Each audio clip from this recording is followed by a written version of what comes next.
So yesterday, it was just a little taste. We heard from Shanahan, RFK Jr.'s VP pick, that they were considering dropping out to endorse Donald Trump. But now the reporting says that sources working with RFK Jr., it's seemingly confirmed RFK is going to be dropping out of the race on Friday to endorse Donald Trump. Now, again, it's still a bit speculative. So we'll see exactly how this develops.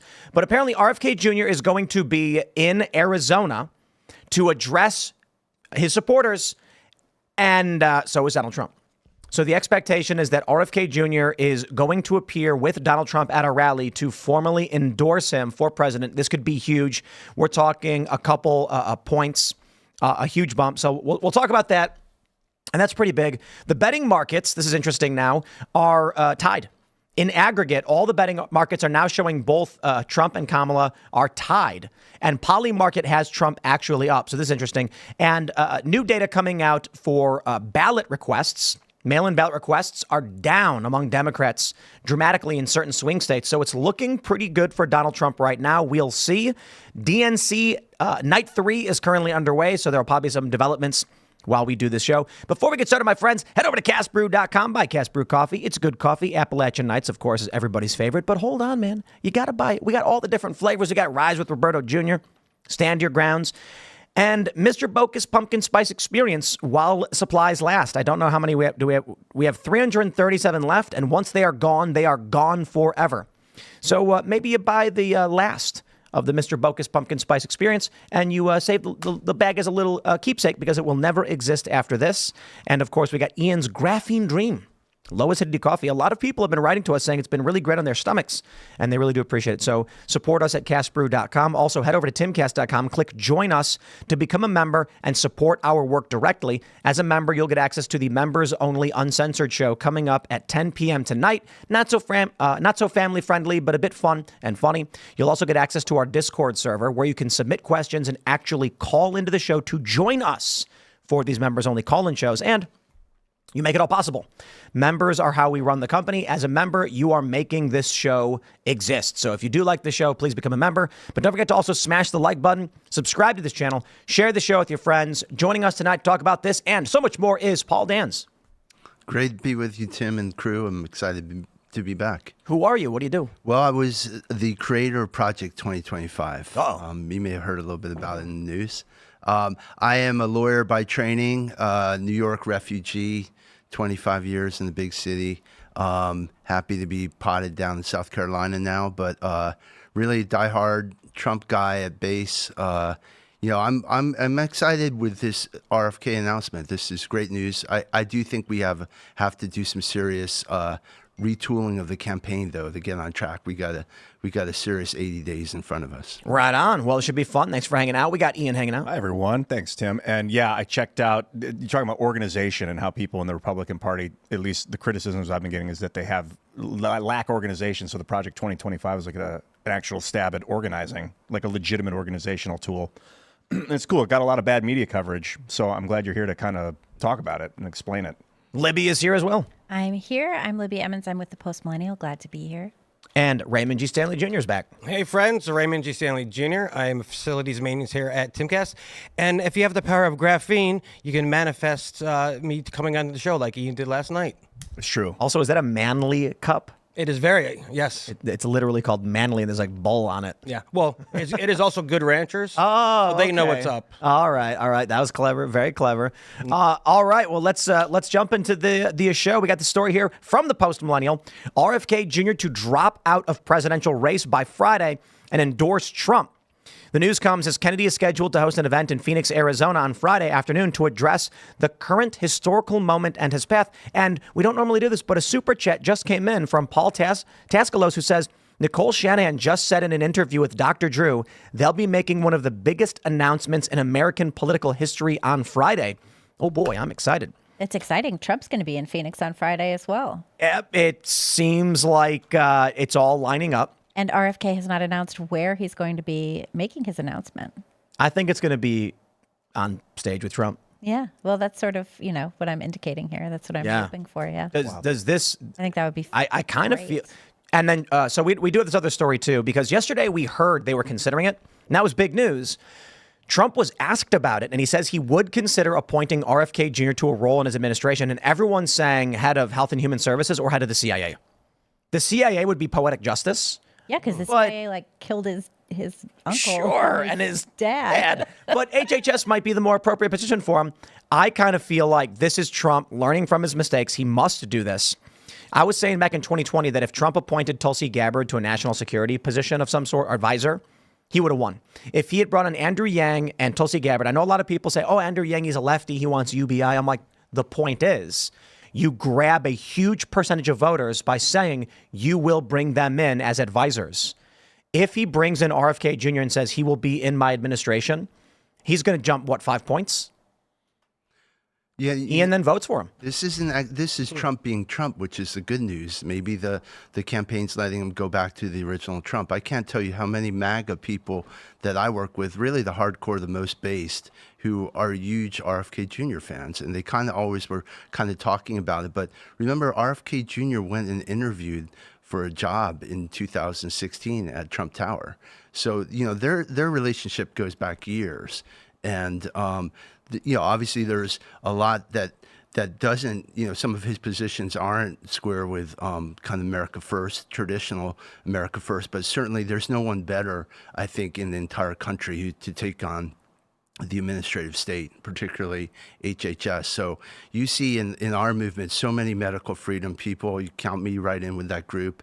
And just the excitement to have somebody either of his caliber at HHS or CDC, FDA, or of course going to really clear house at the agency. The pharmaceutical lobby is legit, like so powerful. They've got 1,800 lobbyists, I think, and there's only 550 people in Congress. So like it's like a 3-to-1 ratio. And I think it's just the pharmaceutical. Is that all lobbyists, or is that just the pharma lobby? I don't know. I mean, that's a lot of, but there's a lot of pharmaceutical stuff. And every time I hear Joe Biden say, we took on the pharmaceuticals companies and we beat them, I'm like, you paid them billions of dollars for vaccines that nobody wanted. We do have this clip that I just pulled this up. Let's play this clip from Ask Dr. Drew. Let me ask you just one direct question. Yeah. Should we have our ear to the ground? Is something going to come soon? Yeah, absolutely. I think that Friday is going to be one of the biggest events in American election history. What time? Where should I tune in? The details will be shared. Where? Go to Bobby's X account, and Team Kennedy will be releasing a press release as well. Okay, you heard that. So let me ask you. I wonder when. Let me actually pull up let's see if we can get the current polling. Let's see where we're currently at. So we've got the latest polls here, 538, and let's see what we got. Right now, Kennedy, YouGov has him at 3%. We've got Big Village with Kennedy at 5%. That's huge. We have another YouGov poll that has Kennedy at 2%. Interesting. Redfield and Wilton Strategies has Kennedy at 3%. Outward Intelligence has Kennedy at 7%. So I think it's fair to say it's around a 5 percentage point. It's currently where he's sitting at. It's down from where he was. I'm wondering if he will get every single one of his supporters, those who say they're voting for RFK, how many of them will actually vote for Trump? 90%. You think so? Yeah. That's a high number. Are you going to? Oh yeah. I don't need to disclose who I'm voting for. You see, but, come on. I Ian really said align with those yesterday- guys compared to like the other Kamala Harris. Ian said yesterday if RFK Jr. endorsed Trump, that's the only way he ended up voting but for Trump. I spent last night in the sauna thinking about like secret ballots and the whole reason that we have secret ballots in the United States, so you don't have to implicate yourself to your friends and neighbors, so you don't get lynched, by stupid mobs and stuff. So I don't feel like compelled to talk about it. Really. When Ian walks out of the room, stick a "I voted Trump" sticker on his back. Dude, now before we really get into this, I watched the Theo Von interview with Trump. Highly, highly recommend a 1-hour interview. Excellent, hilarious. And Theo just kept pressing him on the lobbies. And you could tell Trump was like, oh, God, I don't want to talk about this, but I will. And acknowledging that the lawyer lobby is the most powerful lobby in the country, and the pharmaceutical lobby is insanely powerful. And The lawyer lobby? The lawyer lobby. Trump kept saying that's the most powerful lobby. What is in the that? country. The lobby, it's like lawfare. This guy right here. No, I've been against them actually. That's in the main. They talk about plaintiff lawyers in traditional, obviously the big kind of. But the big plaintiff lawyers, but now you have to say it's a lot of the big corporate too. With the Am Law 100 are, the largest law firms in the U.S. is what we call big law, but it's one of the most. Not only do they all net over $100 million up to the billions, really, these firms, but they highly regiment the thinking of the very tiers of corporate society. So a lot of this, the real way people think in terms of DEI, all this is That's the lawyer lobby? Yeah, it's built out of the lawyer lobby and then infused through the entire corporate. How long have they had power and control? The thing with the lawyers is that it used to always be a percentage of a corporate deal, right? So in these big mergers and acquisitions, they put off the transaction cost maybe 2%. So as we had a big inflation in the economy, that 2% became bigger and bigger. You're having $2 billion mergers now. So you take 2% of that and you slide that off to the lawyers. So it's no longer, it's arguably a small transaction price, but a lot to go to lawyers. So I think it really took off in the 90s, 80s and 90s. Lawyering as a profession was really kind of a profession, literally that, but it became a business. Right. And they chart that actually with the American lawyer when they started talking about the profits per partner. And that's where they started angling for higher and higher profits. One of the things Trump kept mentioning is that the litigation lawfare is like, if you sue and you lose, you don't have to pay the costs of the person you're suing. But in like Europe, you do. So they don't sue, because if they sue and they don't win, they have to pay for it all. But in America, because of the lobby, it's not how it works. So they're incentivized to sue. No, it's another suit. So if someone sues you and they lose, you can then file to have them pay, and you might lose. Yep, and more lawyers make more money in the refiling and all that. But if you win that, so basically, if someone sues you on totally bunk reasons, and correct me if I'm wrong, you're the lawyer, right? If someone sues you for what is clearly bunk, you can basically file to have them pay your legal fees. Yeah. Okay, this is what's called the English rule, which is a fee shifting. Sometimes in contracts, you'll see a fee shifting. If there's a dispute clause, they'll say that the loser is going to pay the prevailing party's fees. But in England, like you're right, that is the general law without putting it in the actual contract. Here, this grows up because in the old days, plaintiff lawyers would be the only ones who could sue, right? You can't. The wealthy lawyers would get together and decide to sue. To sue costs a lot of money. You have to front the money. Over time, though, we've had this development of what they call litigation finance, which is allowing people, investors, to support the litigation freight at the beginning of the litigation. So now you have a wealthy company defending, but now you have a wealthy plaintiff who's getting his or her money from a banker. So with the advent of litigation funding, it's kind of lessened the need for this fee shifting. Myself personally, I kind of still prefer the American rule, that it does lower the level of litigiousness in the society. But I am in favor. And what is that? That you pay your own bills? That you pay your own bills, but because there's still all this other aspects with bringing suit. But right now, there's no question that I think the complex nature of litigation is stacked in favor of large corporations, and less so more plaintiffs. So. I'm just not, it's difficult right now to say, but bottom line is the lawyer class as a whole is very liberal and very wealthy. And conservatives have been systematically cut out of these big firms. Yeah, I like the idea of RFK bringing in, RFK joining Trump, and then maybe Trump might go Tulsi Gabbard. I like the idea. Some of the big mega fans might not be really happy about that, but I like the idea of a bigger tent, a bigger force. If we're really going to go stop the Democrats and these communists, we need more people. The Trump fans are going to cheer for whatever Trump says. If Trump, as we already heard, he was asked a question, would you bring him in the administration? He says, I've never been asked something like that, but probably, yeah, I like the guy.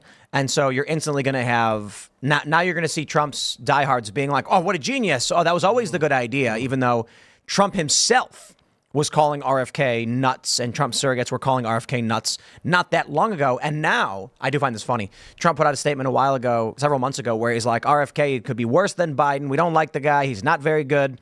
And now he's like, I've always liked him. And, yeah, I probably got a place for him. But I don't really care about that. That's politics. When the primary happens, everybody's cutthroat, and then they say, okay, you win. Let's come back together. There's a lot of people who will never like Nikki Haley, but she's behind Donald Trump.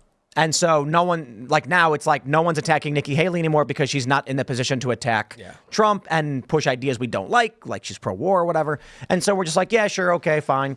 Trump called Ted Cruz lying Ted. Lying Ted, that's what he called him. And then as soon as the primary was over and Ted Cruz got behind Trump, his fans called him lion, like roar, like lion Ted. They were like, there you go. Well, and now Ted Cruz is very pro-Trump. Yeah. He talks about it on his podcast all the time. He's like very in favor. I think there's something impressive about a leader that's willing to surround himself closely with people that he disagrees with and that disagree with him, and that there's a constant pushback, because resistance is like the inception of growth. You need people that are going to tell you when they think you're wrong. And I'm really excited. One of the things I like about Trump in his 78 years old, the Democrats, of course, trying to go like, he's too old to be president. I'm like, well, Joe Biden was stumbling, bumbling Joe. He's had serious problems with communicating and muttering and his teeth falling out. Trump doesn't seem to have those problems. But there is a benefit to an old candidate who is still with it. Donald Trump is very with it. He's sharp, he's quick-witted, he's funny, and he doesn't care. Yeah. That's the benefit of someone in this position. Now, don't get me wrong. I would prefer it if we didn't have all of these old people, just everybody's 80, everybody's 65 and up. It's like, come on, we need some young people here. But at least I'll say this. Trump is pretty good. He's with it. And I do respect that he's at that point where he's just like, I don't care. Like, shut up. Been there, done that, seen it, whatever, we're over it. That reporter yelled at him when he was where was he in? Howell or whatever, Michigan? Howell, Michigan. That was a great moment. And this is exactly what I'm talking about. She's like, Kamala Harris attacked you for coming here because the town is associated with white supremacy. And he goes, excuse me, who is here in 2021? And she goes, Joe Biden, thank you. And then he just walks away from the mic. And I'm like, that's what I'm talking about. I'm done with this. Doesn't seem like he's trying to impress anybody right now. He's just doing what he wants to do. Good. I like it. Good. I appreciate it. He doesn't need to impress people. He's already won the base. He does just at least need to convince people and be as convincing as possible.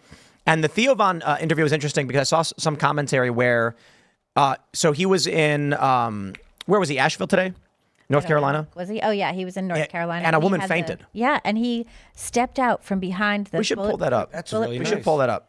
protectors. Do you guys have that on Postmillennial? Yeah, we have it. I'm going to pull that one up. We're just talking about on Vaughn's interview. That's wild, about people having heart attacks at the and he stepped Muhammad out Ali and fight. he eschewed his own protection to see how this woman was doing. We're going to pull it up. We got the story here. A real guy. Here we go. Here's the story from the Post-Millennial.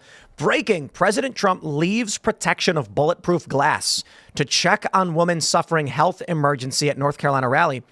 The president was met with cheers from the crowd as he walked up the stage in what individuals described in social media as a great act of bravery and humility.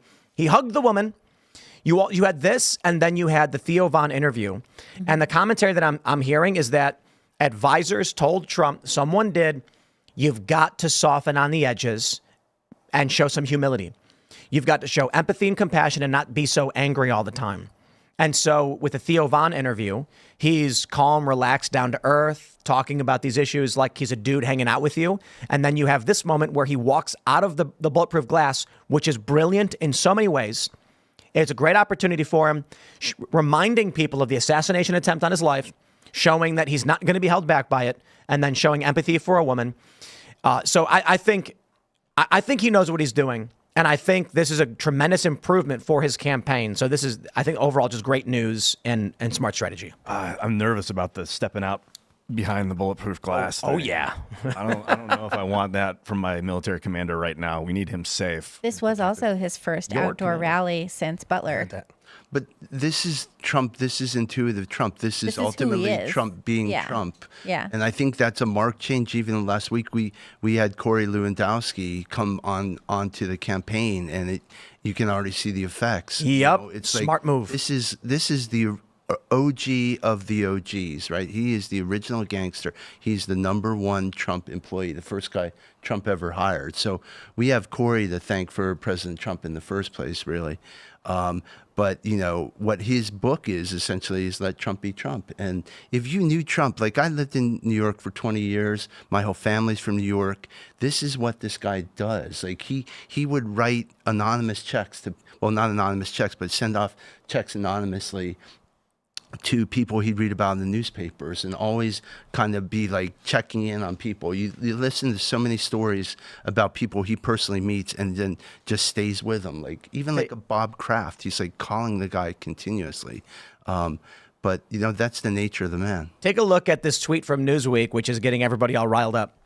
Donald Trump suddenly stops rally and asks for, quote, "a doctor, please." I was wondering how they're going to twist this. Yeah, isn't that amazing? Is it Newsweek? Newsweek seems a little schizophrenic. Sometimes they're like in favor of Trump, and sometimes they have this ridiculous spin. This is not a negative story. This is schizophrenic clickbait. Yeah, it's weird. It's okay, weird. Donald Trump stopped his rally and asked for a doctor because a woman fainted and he walked out to help her, but they're But that's trying not to what this trick looks people. like. They want to trick people into thinking Trump collapsed and said, "Oh, my heart."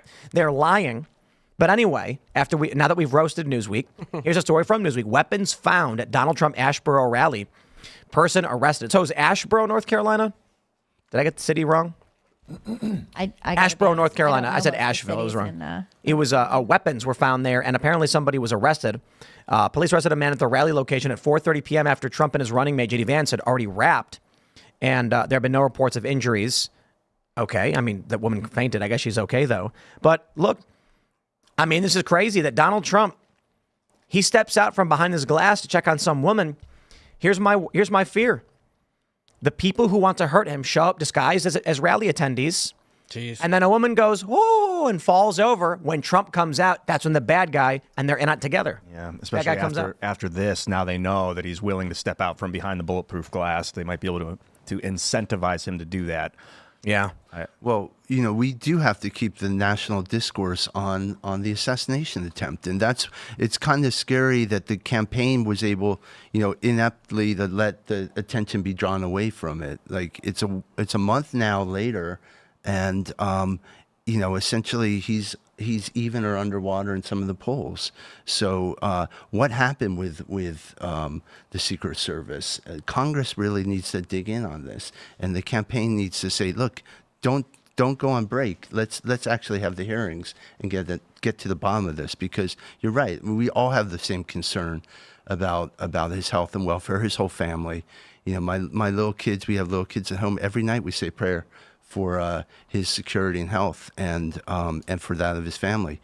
But as someone who's been in a lot of these environments, I've always been alarmed by really what seemed to me to be a little bit lack of security when you're there, and you know, it's ultimately the Secret Service is a government agency, right?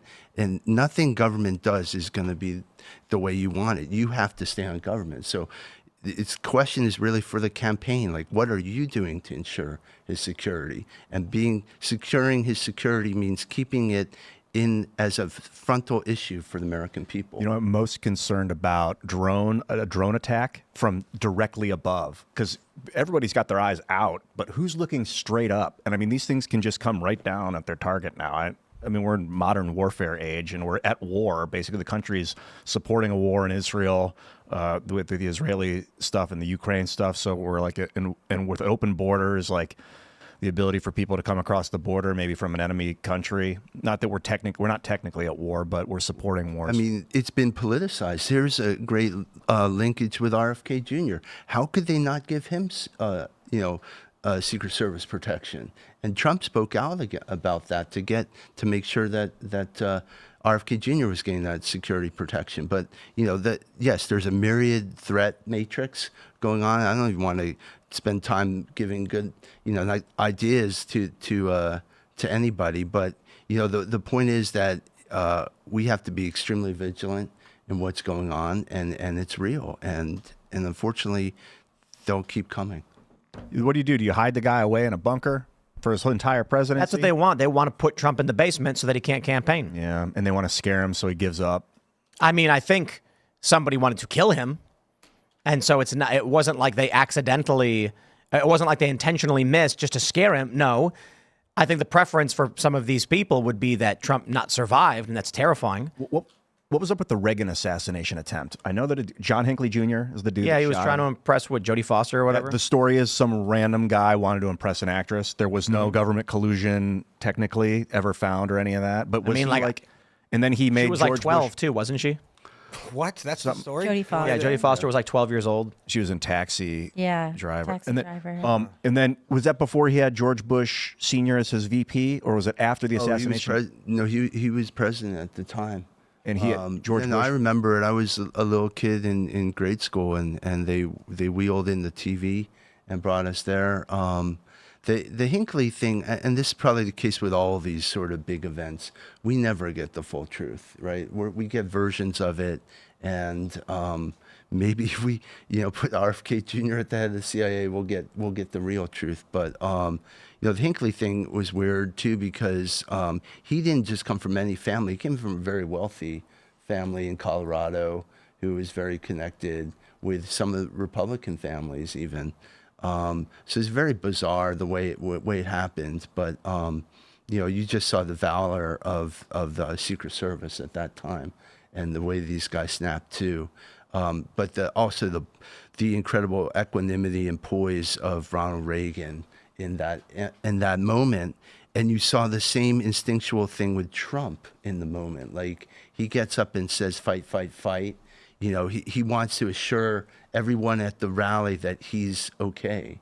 And Reagan, he didn't even realize he had really been shot until they got in the car and they started fumbling around. And it was more, as I understand, like the internal injuries that were really threatening at the time. So there's great parallels in it, but look, these threats come from all different directions. Yeah. So the Secret Service does an amazing job.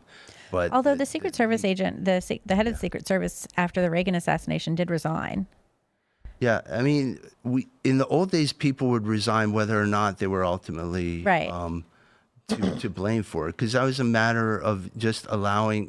Nothing is as big as one person, and so. But I think this is not an issue of incompetence or something that we need to be concerned about with resignations. This is criminal investigation and arrests of Secret Service members. We're now learning the other day, what was it, that it was local law enforcement that shot crooks on the rooftop. It was not Secret Service. That's right. It was a local law enforcement shot first, and then Secret Service shot after. So now we know, added to the story, is that local law enforcement were freaking out on more than one occasion because they had warned Secret Service repeatedly to put someone on the roof, and Secret Service did not do it. And it was actually local law enforcement that took out the shooter only after the fact. So you mean to tell me how many sniper teams? They had 4? There were 4 counter sniper teams? Yeah, something like that. Something like that. And they just did nothing. They just did nothing. And the local law enforcement warned them 4 days in advance. And then, do we really have to go through this again? 3 hours before, an hour before, 26 minutes, 10 minutes, 2 minutes, and the Secret Service did nothing. Nothing. Yeah, There's no way this is an accident. No way. You'd have to be psychotic to believe it. You don't think it's just that level of incompetence? That's an impossibility. Now we're learning that the Secret Service was staring at the shooter and they didn't shoot back. Look, if you want to make the argument, we are talking about degrees of psychosis. Okay, you make the argument that first the story was people were screaming he's got a gun and Secret Service didn't react, and it goes, well, they must have not realized, and Secret Service might have thought that was one of their guys or a local, so they know what to do. Then it was actually 10 minutes before they saw the guy, and he's walking around with an AR-15 or some kind of long gun, and they're like, well, I mean, maybe they didn't realize this guy wasn't supposed to. It could be incompetence. Every step of the way. No, I'm done. We're at the point now where we've learned that Secret Service saw a man shooting at people in the stands and did not return fire at all. Do you think Donald Trump should have private security at this point? Like, if you were, I don't know. I'm not going to advise Trump on what he should or shouldn't do with security, private security, or otherwise. But let me just stress, okay? The story now is that Secret Service with counter snipers, did not even take out crooks. Mm-hmm. That is to imply that they let Trump out of the holding zone with an active threat. with a man walking around with an AR-15. There's photos of crooks walking around with I don't know if it was actually an AR-15. It was a long gun of some sort. There's photos of him walking around with it. We kept asking, how did he get the gun? How did he get on the roof? And now we see photos of him just walking around with it. We have text messages from, I think it was local law enforcement, saying like, hey, this guy just snuck in. The local law enforcement saying, we warned them 4 days in advance. All of those things together, and we get people going, I mean, honestly, it just sounds like gross incompetence to me. Now we're at the point where a guy's on a rooftop shooting into a crowd of people, and Secret Service is like, what do we do? Not incompetence. That was a stand down. No question. A guy opens fire into the crowd, Trump hits the ground, and the Secret Service are just going like, I wonder what? No, BS. They were going, wait. Do you think Congress is going to actually be able to get to the bottom of that? Because they're investigating Maybe it. in 50 years. What'll happen is the documents will be thrown into the furnace. No one will talk about it. Trump survived, so it won't be nearly as big a deal as JFK. Maybe in 50 years, you'll get some, like, it'll be some, I don't know, someone who was in their 20s or 30s going to be like, oh, yeah, that was definitely the Secret Service that did it. And you're going to be like, and there's going to be some young guy going, whoa, you're saying it was the Secret Service that actually tried to kill Trump? And then it'll be like, everybody agrees. We're at the point now where everyone basically agrees the CIA killed JFK. I mean, it's kind of wild. Well, and RFK Jr. says it. Ron Paul's saying it. Yeah, and they won't release the documents, which kind of just makes it worse. Again, I want to stress this to everybody listening. Secret Service saw a man shooting into a crowd, killing one man, critically injuring two, and striking the president on the side of the head through his ear, and they did not return fire. Not incompetence.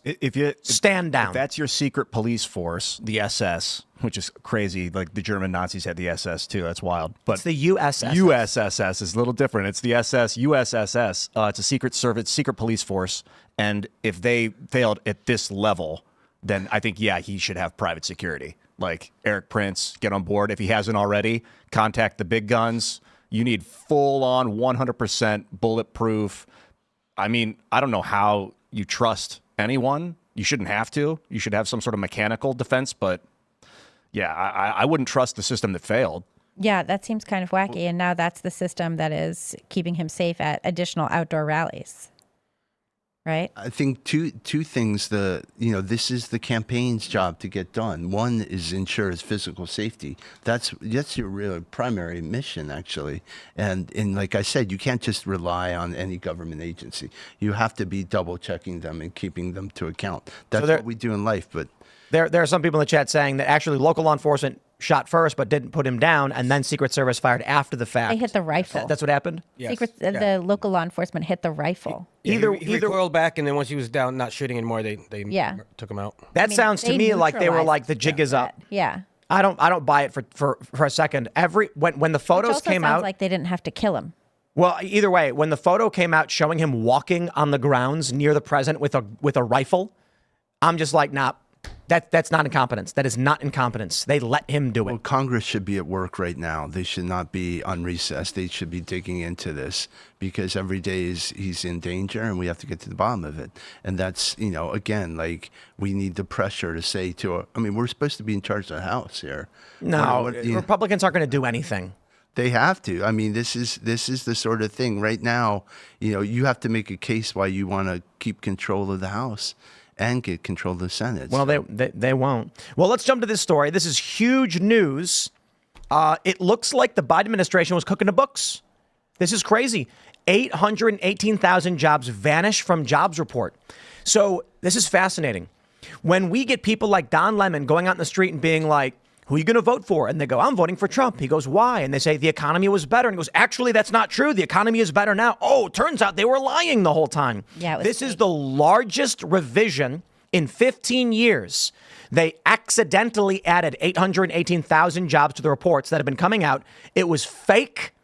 And this is huge. The numbers are fake. They're saying that the Biden admin was cooking the books to make it look like the economy was good. And what's fascinating is you know what? Let me just pull this up from Civics. Civics.com, state of the current economy. Let's find it here. Economy, current condition, and 38% very bad, 28% fairly good, 22% fairly bad, 9% very good. Okay, so let's just say we got 60% saying it's bad to some degree. Let's take a look at independent voters. Independent voters overwhelmingly think the economy is bad. 44% say very bad. 25% say fairly bad. Republicans even more so think the economy is bad. But for some reason, Democrats, it inverts.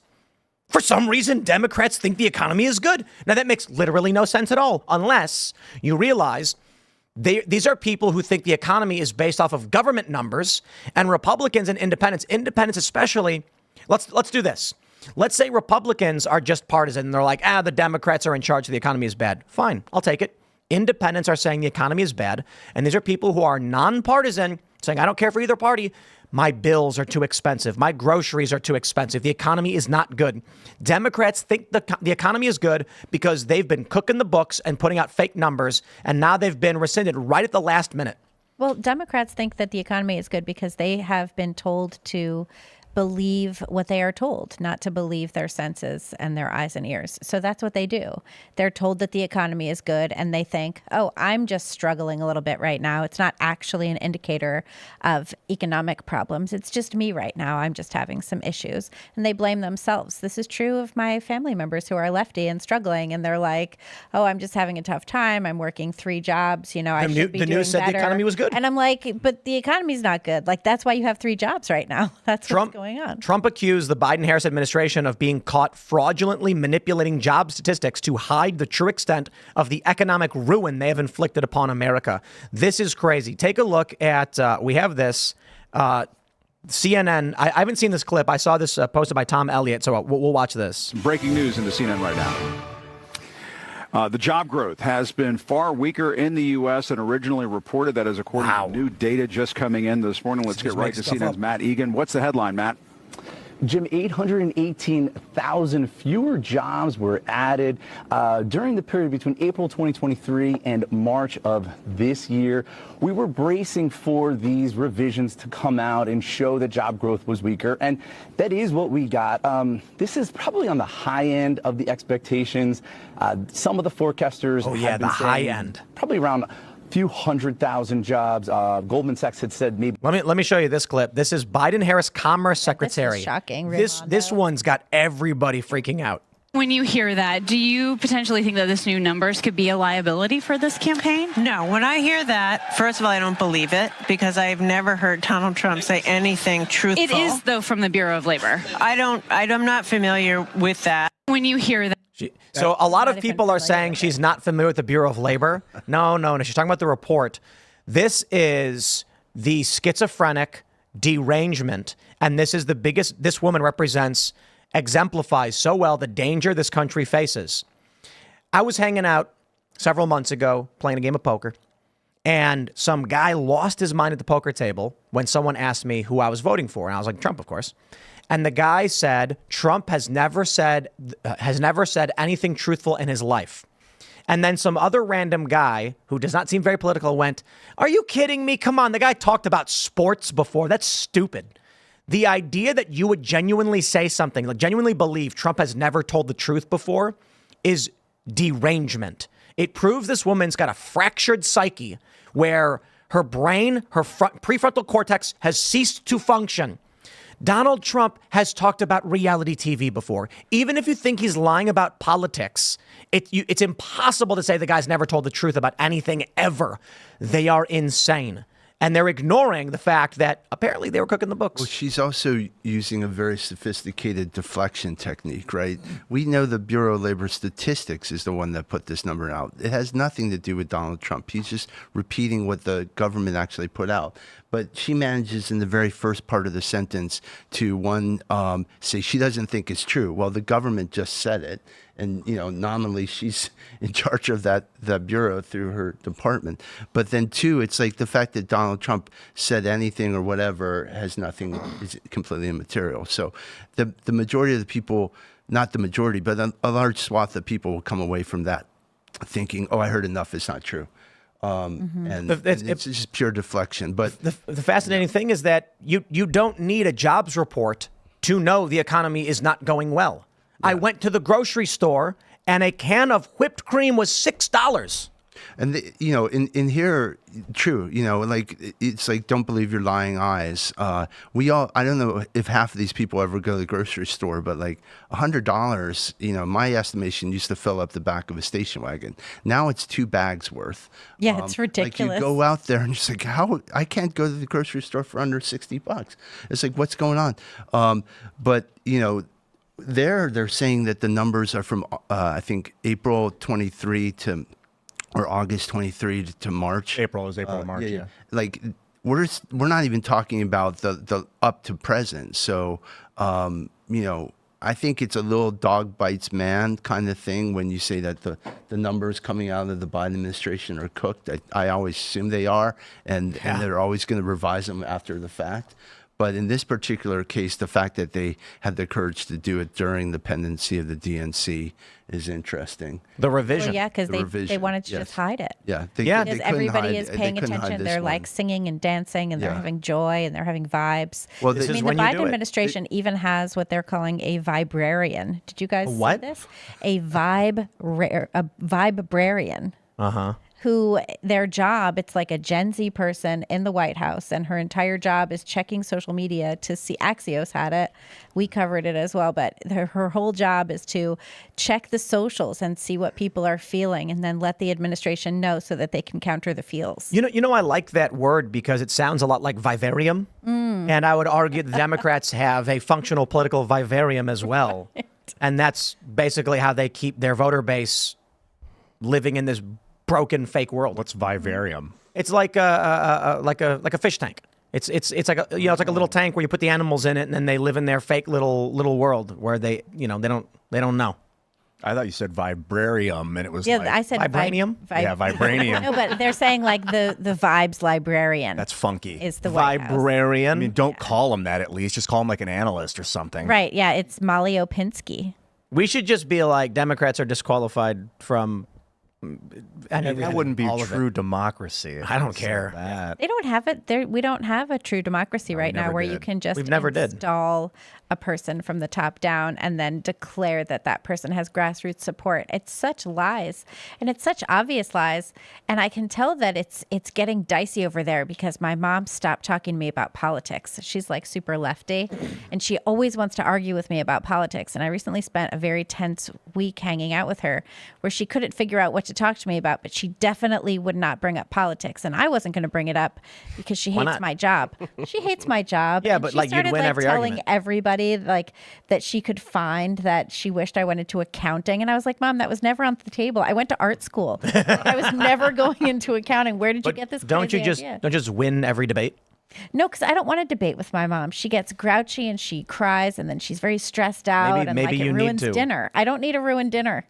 I completely disagree. I have ruined dinner. The economy is ruining and now it's not worth it anymore. I completely disagree. I think the reason that people persist in these delusions is because people don't want to ruin dinner. She doesn't debate. She walks away and she gets angry, and then she like talks to me about how I'm a terrible person and blames me for things, and it's just like. And then ask her next time that happens. Do you guys not have weird moms who like don't make any sense, and it's just my mom's to based. Try and like, no, your mom's great. That's right. I've She's met a your math mom, teacher, and she's You terrific.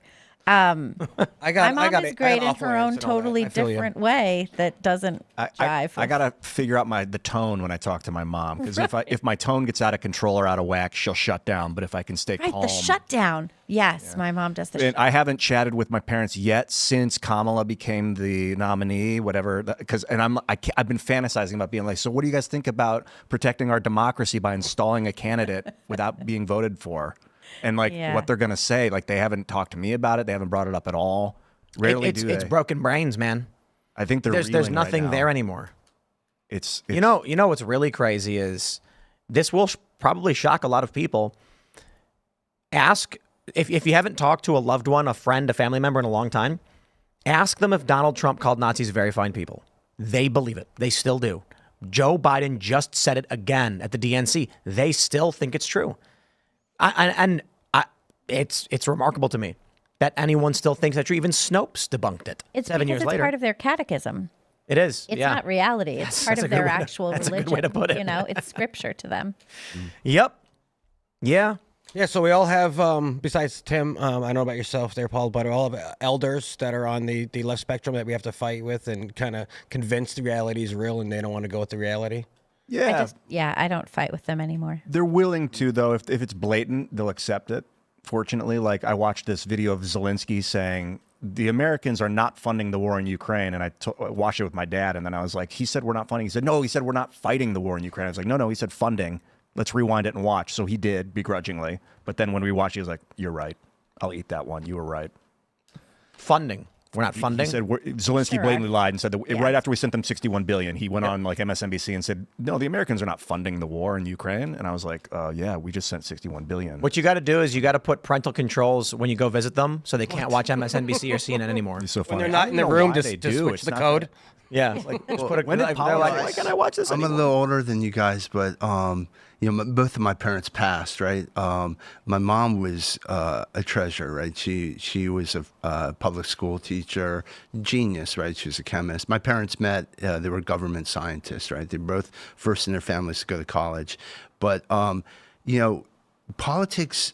Maybe now you guys talk politics with your parents. It wasn't a thing really when I was growing up, and we weren't at this level of division in the country. You certainly would not have kind of fights over Thanksgiving about politics. There's a little bit of weirdness, but this really came into being, I think, maybe 10, 15 years ago, and certainly really coalesced under the left. The left made this. It's before this, and it's generational. Okay. So people need to understand that our culture is basically an organism unto itself that ages.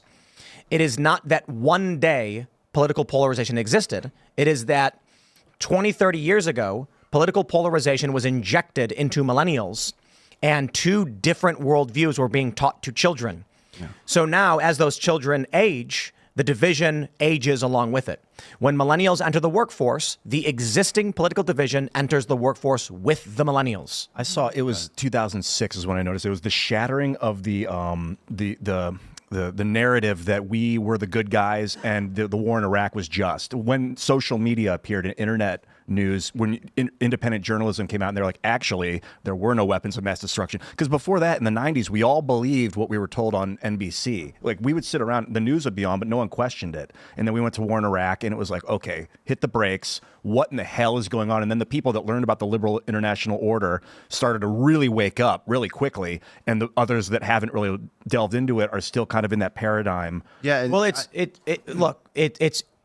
cultural, it's internet based. When we looked at the polls discussing whether or not someone thought a civil war was likely in this country, the silent generation overwhelmingly says no. It's like 10 or 12% says there will be. When you go to boomers, it jumps up to like 20-something%. When you go to Gen X, it jumps up to like 30-some-odd%. When you go to millennials, it jumps up to like 40-some-odd%. And then Gen Z, it's over 50. The polarization is generational. That's why, you're saying, Paul, like, you didn't have this, it wasn't there. I mean, and we're saying it happens with our own families. I went to MIT undergrad and grad. And so this was before Al Gore invented the internet, right? They actually had it at MIT, believe it or not. And that's what we were beginning to use. We'd go to our locker and download things and go to the mainframe computers and actually work on the internet. I went into law school and then right when the late 90s, when I was going to practice in New York, to use the internet, you would have to go to the IT department and actually, like phone in, basically. That was the very beginning of it. But I went to work at a big New York firm that represented a lot of the traditional media companies. And I think the real break point where that narrative, the control, the Walter Cronkite control got broken, if memory serves, is with Monica and the dress. And Drudge and getting out and basically saying, this led to the Bill Clinton impeachment. But they other mainstream media had that story and they colluded and they decided they weren't going to run it. But then Matt Drudge ran it and it changed the world. So here's the question for your parents. If you did not eat breakfast yesterday, how would you have felt? Wouldn't they just say hungry? The point of the question is that people of low IQ can't comprehend conditional hypotheticals. Oh, yeah. Yeah. So when you say, if you did not have breakfast yesterday, how would you have felt? It's a meme. They go, but I did have breakfast. And you go, no, but if you didn't, how would you have felt? What do you mean? I had breakfast. And you're like, oh. Let me open the box so you can think outside of it a little easier. Here's the challenge. And I think this question should actually be asked of many Democrats. If you cannot understand hypotheticals, you cannot build a machine. If we are to ask ourselves, how do we form a government? How do we make sure the government works and that there's justice, accountability, and it keeps working? Okay, well, you need to ask yourself hypothetical questions. What happens if in our government an election is rigged? Like, let's just say hypothetically, someone rigs an election. What would the mechanism be by which we resolve that problem? I know. Simple idea. You file a lawsuit. Okay. If your state believes that your election was rigged or improperly handled, you file a lawsuit to challenge the results so that a court can actually go through the documents and the arguments to determine whether or not the election was held properly. We got a problem then. The problem is the federal government has expectations and deadlines. The federal government is a separate entity from the state government. So if you're in the state of, say, Illinois, and you believe the election was not properly handled, well, the federal government still requires the paperwork be submitted and filed because your dispute has nothing to do with them. Okay. If you and your brother are arguing over who should pay for the concert tickets, Ticketmaster does not care at all. They're like, look, give me the money for the tickets. You guys sort it out after the fact. Okay. So what you'd need to do is you would need to have your electors file the paperwork, submit them to the federal government, conditionally stating we're waiting for adjudication on these results. Should they change, should the judge ruling come in, we'll let you know, but we're making sure we're getting our paperwork in before the deadline for the federal government, a separate jurisdiction. Then the court rules maybe a month later and says, you know what? Actually, this election was improperly handled and we're going to certify the other slate which have been submitted to the federal government. Then they send word and legal documents from the governor saying, yep, we took care of it. And you know where this process came from? Hawaii in 1960, because it literally happened. Kennedy and Nixon. And so what happened in 2020 with Donald Trump and all these states? Literally the same thing, just more states. And except now they're locking up the electors. That's right, because they're psychotic, fascistic despots. Electors, and they're locking up these grandmas who were just available in case there was a recount and the election went the other way. But if you can't understand a hypothetical situation and you say to someone, we did not properly adjudicate these claims, so we don't know, the response from someone who can't mentally understand is just, but it was certified. Yes, I understand, but we did not review evidence. We have to look at the arguments. The arguments are not, in most cases, that someone made a fake ballot and mailed it in. The arguments were that the governors and the judges did not have the authority under the Constitution to alter the rules of the election. Only the state legislature did. Therefore, any changes that were made make the election improper and are up for challenge. But we never actually got proper adjudication. Yeah, it's very irritating to see this whole... The narrative that spread from 2020 forward belies 200 years of history, the actual United States statutes, and the Constitution. This Electoral Count Act, this was how it was always done. And anybody who cracked open an actual history book in high school and took American history would understand there were disputed elections. This very process was put in place to weigh various slates of electors, and there were some traditional fights involved in it. So this was just the next iteration of American history. We'll jump to this story here. We had this tweet from Rolling Stone.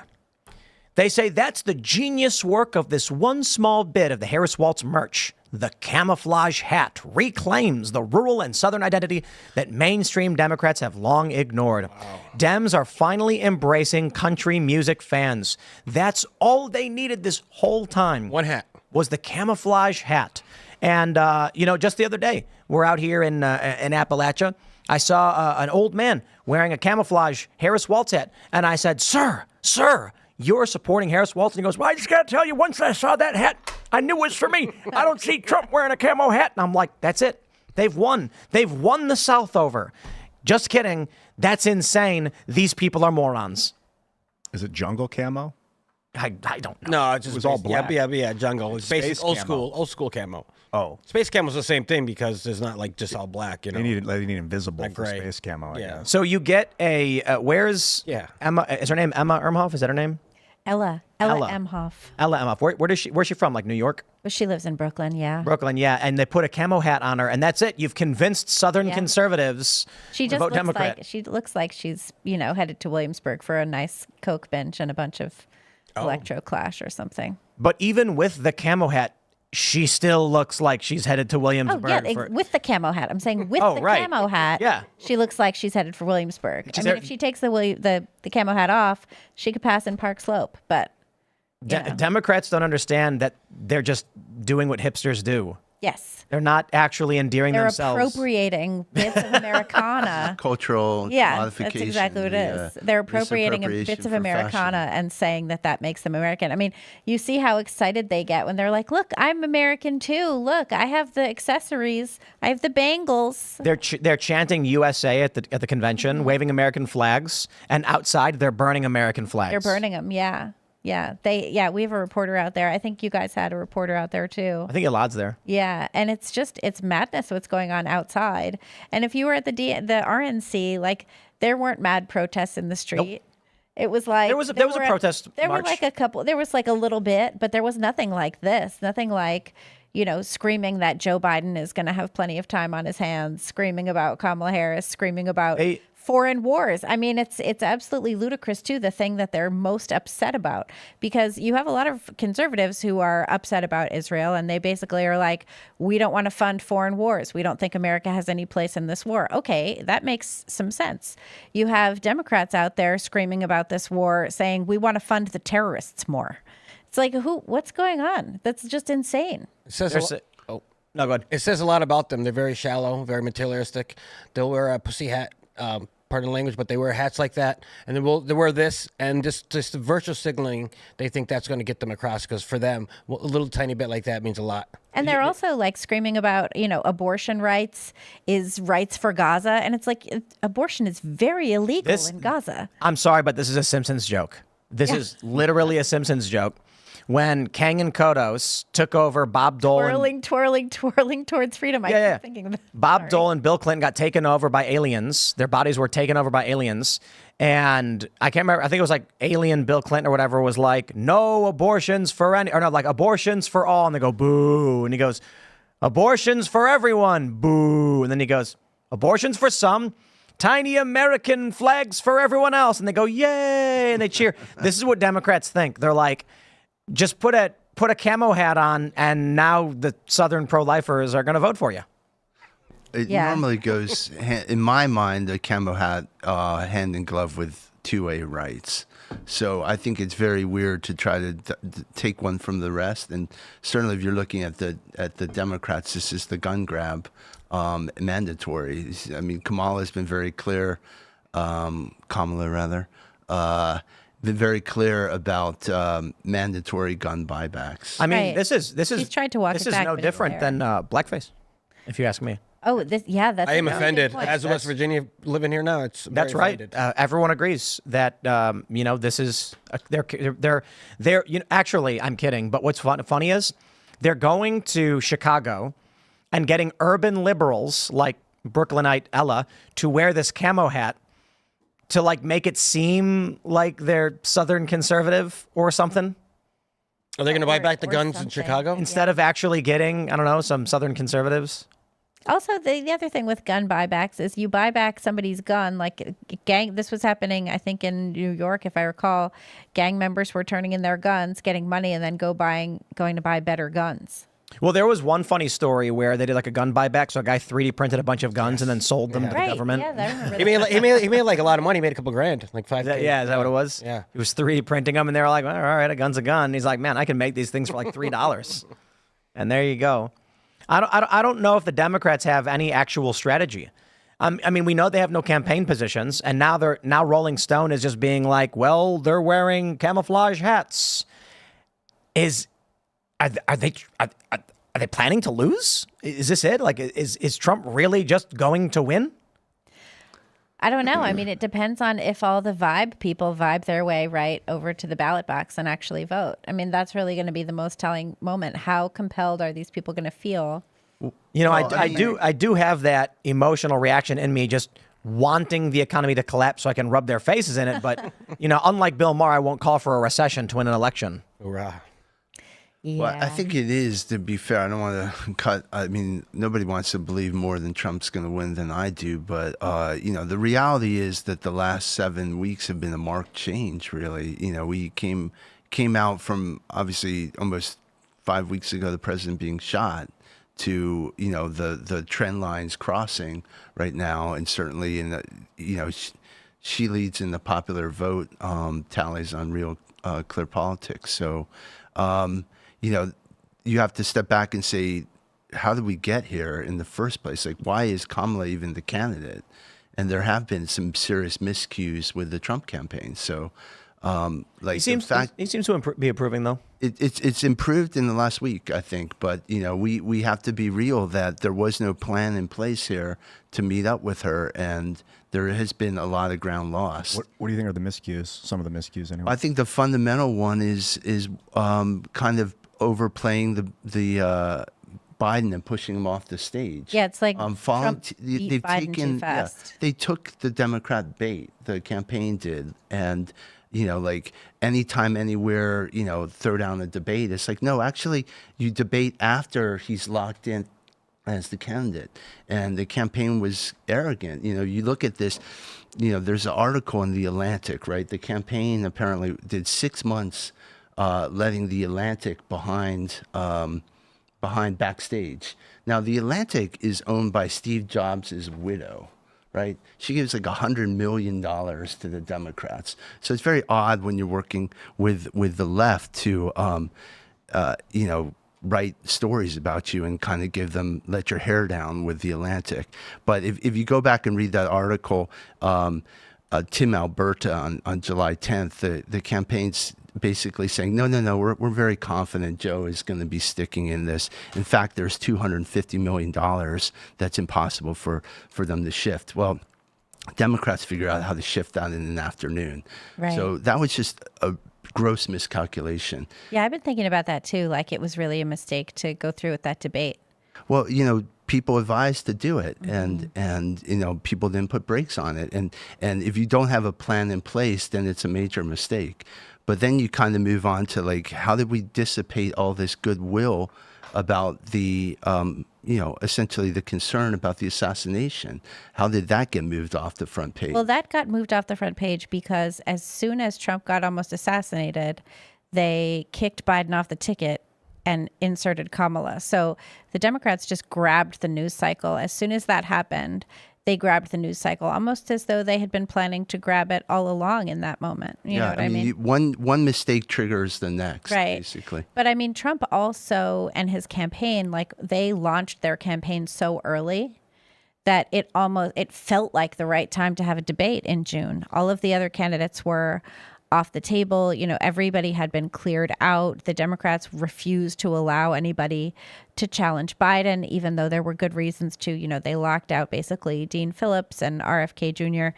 So it's like the whole thing got so accelerated that it was easy, I think, to forget about the actual electoral timeline, which you could say was sometimes I think you just have to be silent and stand back and let your opponent collapse. And that's what Joe Biden was doing. If you remember, there was a period there, well, it happened post-debate, but like there was kind of a countdown to see whether he would even be the candidate. And, instead of just letting that happen, they stepped in with other news. I mean, one, they took a shot at Project 2025. That kind of gets the base going because that, again, they're taking the kind of the trap that the left has set for them. With Project 2025, 90% of that's misinformation from the left. The stuff they say is in Project 2025 is not in Project 2025. But to kind of denigrate that and knock it kind of shows, a political misjudgment. Well, they certainly count on people not reviewing it and not looking at it for themselves. And also the way that the left presents their information, like, they're involved with the Center for American Progress. And we were talking about it before the show. The Center for American Progress didn't publish 900 pages of policy. They have a website that's really hard to navigate in terms of like it's easy to navigate, but it's if you're trying to find actual information, it's very difficult to find it. Yeah, we call that Project Special K. Yeah, very effective. They're going to ban Zinn. I love that cereal. Yeah, well, I mean, Tim Walton, Minnesota, has got a 95% tax on Zinn. Oh yeah, is that right? Yep, it's on all nicotine products. So Zinn is taxed at 95%. Well, there's tobacco. Cigarettes are really expensive in so many parts of the country, like Chicago. I was reading an article about that, and in New York, of course, they're very expensive. San Francisco. Yeah. I mean, to get back to what you're saying about the Center for American Progress, why is Project 2025 different? Why are we operating in the light and they're operating in the darkness? I mean, you have to kind of step back and say, how do we even get to a place where men are using women's bathrooms and playing in sports? I can tell you exactly how we got there because I watched it happen. Over 50 years, but is basically allowing a permanent government class to operate in Washington and not bring the rest of the country into this government. So shows like this tell people what's actually going on, but we're not going to change it until people listening to this show come and work in Washington. So that was really the whole promise of Project 2025, is to recruit an entire cadre of people to come and make change in Washington who aren't part of this permanent government class. And you can't do a big recruiting effort without talking about it. Now, the ideas, why, to be fair, like, Heritage Foundation's put out a book for the last 50 years almost. Like, this is not anything new. What is new, to Ian's point, is that it's actually organized at this point. This is 110 groups coming together and simpatico rowing in the same direction, thousands of volunteers. And it's threatening. What's in that book, what these folks have been learning about is really the deconstruction of the administrative state. This is the antidote to really the deep state, and really that is the threat of the whole thing. So, in the point is that a lot of these ideas should be embraced. Not everything in there. This is kind of a wish list, but it was a coming together of conservatives way in advance of the presidential election in 2022, for that matter, and certainly it allowed various candidates to figure out, if they wanted to go the conservative route, this is where you should be. And that was the promise of the book. But the book also serves, as the whole project does, to teach people about the government. Our side never systematically focused on how we can take control of the administrative state. And unless people learn and commit to coming to serve, nothing's going to change. Let's jump to this post from Cliff Maloney. Panic mode for Kamala. Democrat mail-in requests on this date in 2020 versus 2024. It's down 28.5% in Philadelphia. In Allegheny, which is Pittsburgh, it's down 17.14%. A major blow to Democrat strategy of running up the score. If we take a look at the betting odds, it is now even, dead even. When you aggregate them all together, it is Trump 49.3 to Harris 49.3. Polymarket actually has Donald Trump up above Harris. And Newsweek has it. Donald Trump's odds of winning election rise after DNC start. The more Democrats talk about what they want to do, why they're angry, the more they lose people. This is why Kamala's not giving interviews. It's why they want to run the basement campaign. They do better when they shut up and hide, but they can't. It would be too strange, and eventually it would stop working. I doubt Kamala's going to do any real interviews. She's going to do the one debate. We'll see how that goes. I got a feeling Trump is going to obliterate her. Yeah, well, she doesn't have much to say, and she doesn't know how to use words in a way that actually delivers information. She's gonna say, look, I'm going to get in there and fix the economy, and Trump's going to go, you're in there now, and she has no answer. Right. And she's also just going to keep repeating the same phrases. She might even talk about, unburdening herself from what might have been, which, of course, means Joe Biden and her entire record to date. Not from what might have been. Unburdening yourself from what has been. What has been. Yeah, what has been. But yeah, I mean, when you look at what's going on with the DNC and with Kamala's allies, and you realize that the DNC put out a platform that was for Joe Biden. They haven't put out a platform that includes any of Kamala Harris's ideas. That was very intentional. They said so that's intentional. You have Democrat congressmen coming out and saying that it's better that there's no platform that's specifically for Kamala because it allows her to stay vague. CNN said the same thing. You have allies and advisors telling her not to do interviews, not to do debates. You have Pete Buttigieg saying, don't give an interview on Fox, don't give a debate on Fox. He said that directly to the New York Times, that he doesn't want her to do that. So she's getting the advice that she should, not speak to press. The most press she's taken, it's good advice, is like a couple of questions when she's outside of her airplane or something like that. And they've not gone well for her. And they have not gone well for her. That's correct. Yeah, because she doesn't have any answers. She doesn't have any policies. She doesn't have any plans. She just has a camo hat. She likes Venn diagrams. She's very good at Venn diagramming. Right? Like we should do like a nice little like. Yeah, I mean, when she launched one first foray into talking about policy, she did the price controls thing, and even the left. The left destroyed that concept, and the housing plans, which are really disastrous. What are those? Right. Oh yeah, the tax credit got a bunch of financial influencers political.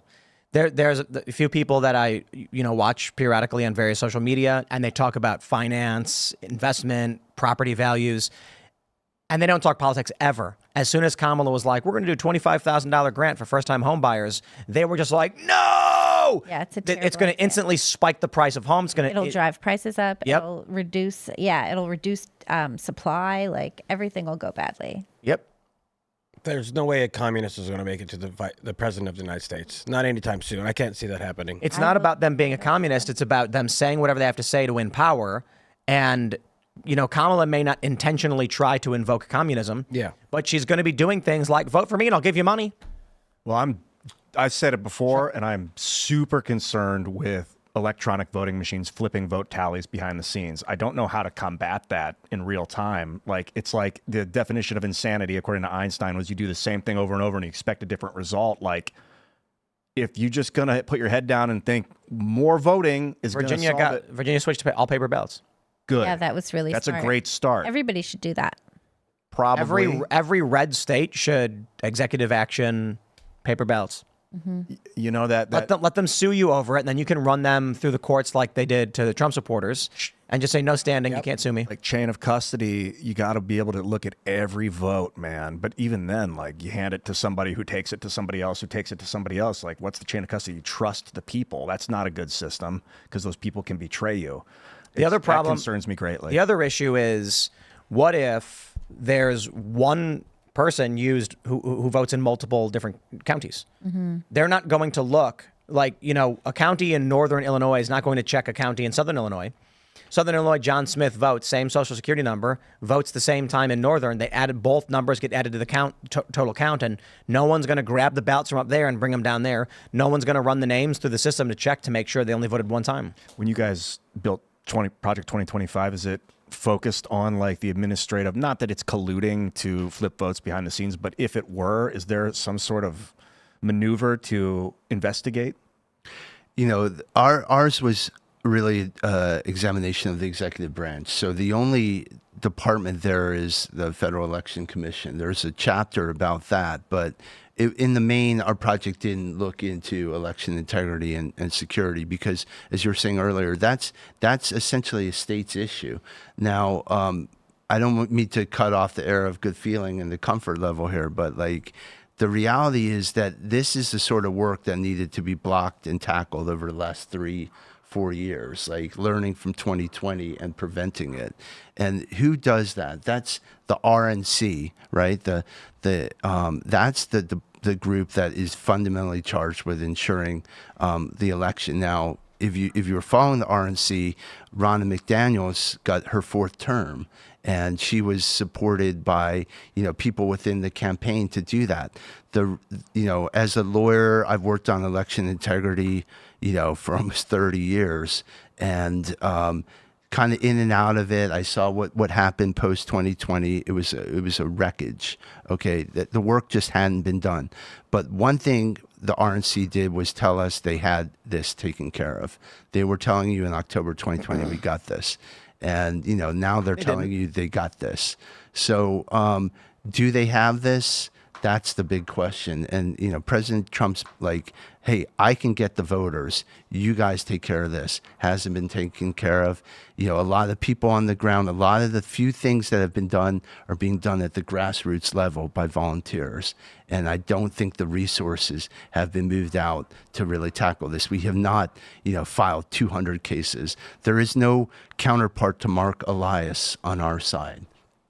And, who's that? Mark Elias is the Democrat mastermind who came up with, he's a lawyer from Perkins Coie out on his own, but basically is their chief guy. He, among other things, he was also involved in the Project 2025 misinformation campaign. But this guy is, a very formidable adversary, very smart. and he managed to really break open and rig the 2020 election systematically. So, I think that we need to put all forces into ensuring here at this 11th hour that we can have some election integrity. Yeah. But it's by no means, I wouldn't get too comfy about it right now. No, I'm not comfortable at all that a foreign corporation is overseeing our elections and tallying votes behind the scenes with proprietary software. Like, that's insane. The very suggestion that, the algorithms, the way they count votes could be proprietary is to me one of the most offensive of all legal concepts. But they've managed to do that in the various case laws because we've never mounted an adequate challenge to that. And this kind of goes back to what we were earlier talking about. There's a huge imbalance in big law of conservatives and capable attorneys. Certainly, there are a lot of good conservative attorneys, but they don't have the resources behind them. So we as a movement really need to get those folks engaged. If we were going to do that, which we are, would we then do it at the state level with attorneys general? That's where some of the best work comes from, obviously. You look at a superhero like Ken Paxton, right? That guy, he did more for the movement than many across. But, those folks need to be empowered. But, look, a lot of the people who are the electors, the attorneys who brought these suits, they're getting disbarred. They're facing financial ruin. A lot of these people, some people are even in prison. They have 4 members of the RNC, I think, who are under indictment. What are we doing to protect our in Arizona, there's that's going on. This is the party has to come and support these people. And because a lot of this is fear. What they want you to do is every good lawyer stand down. They don't want you to pipe up because they're going to strip you of your career if you go to fight.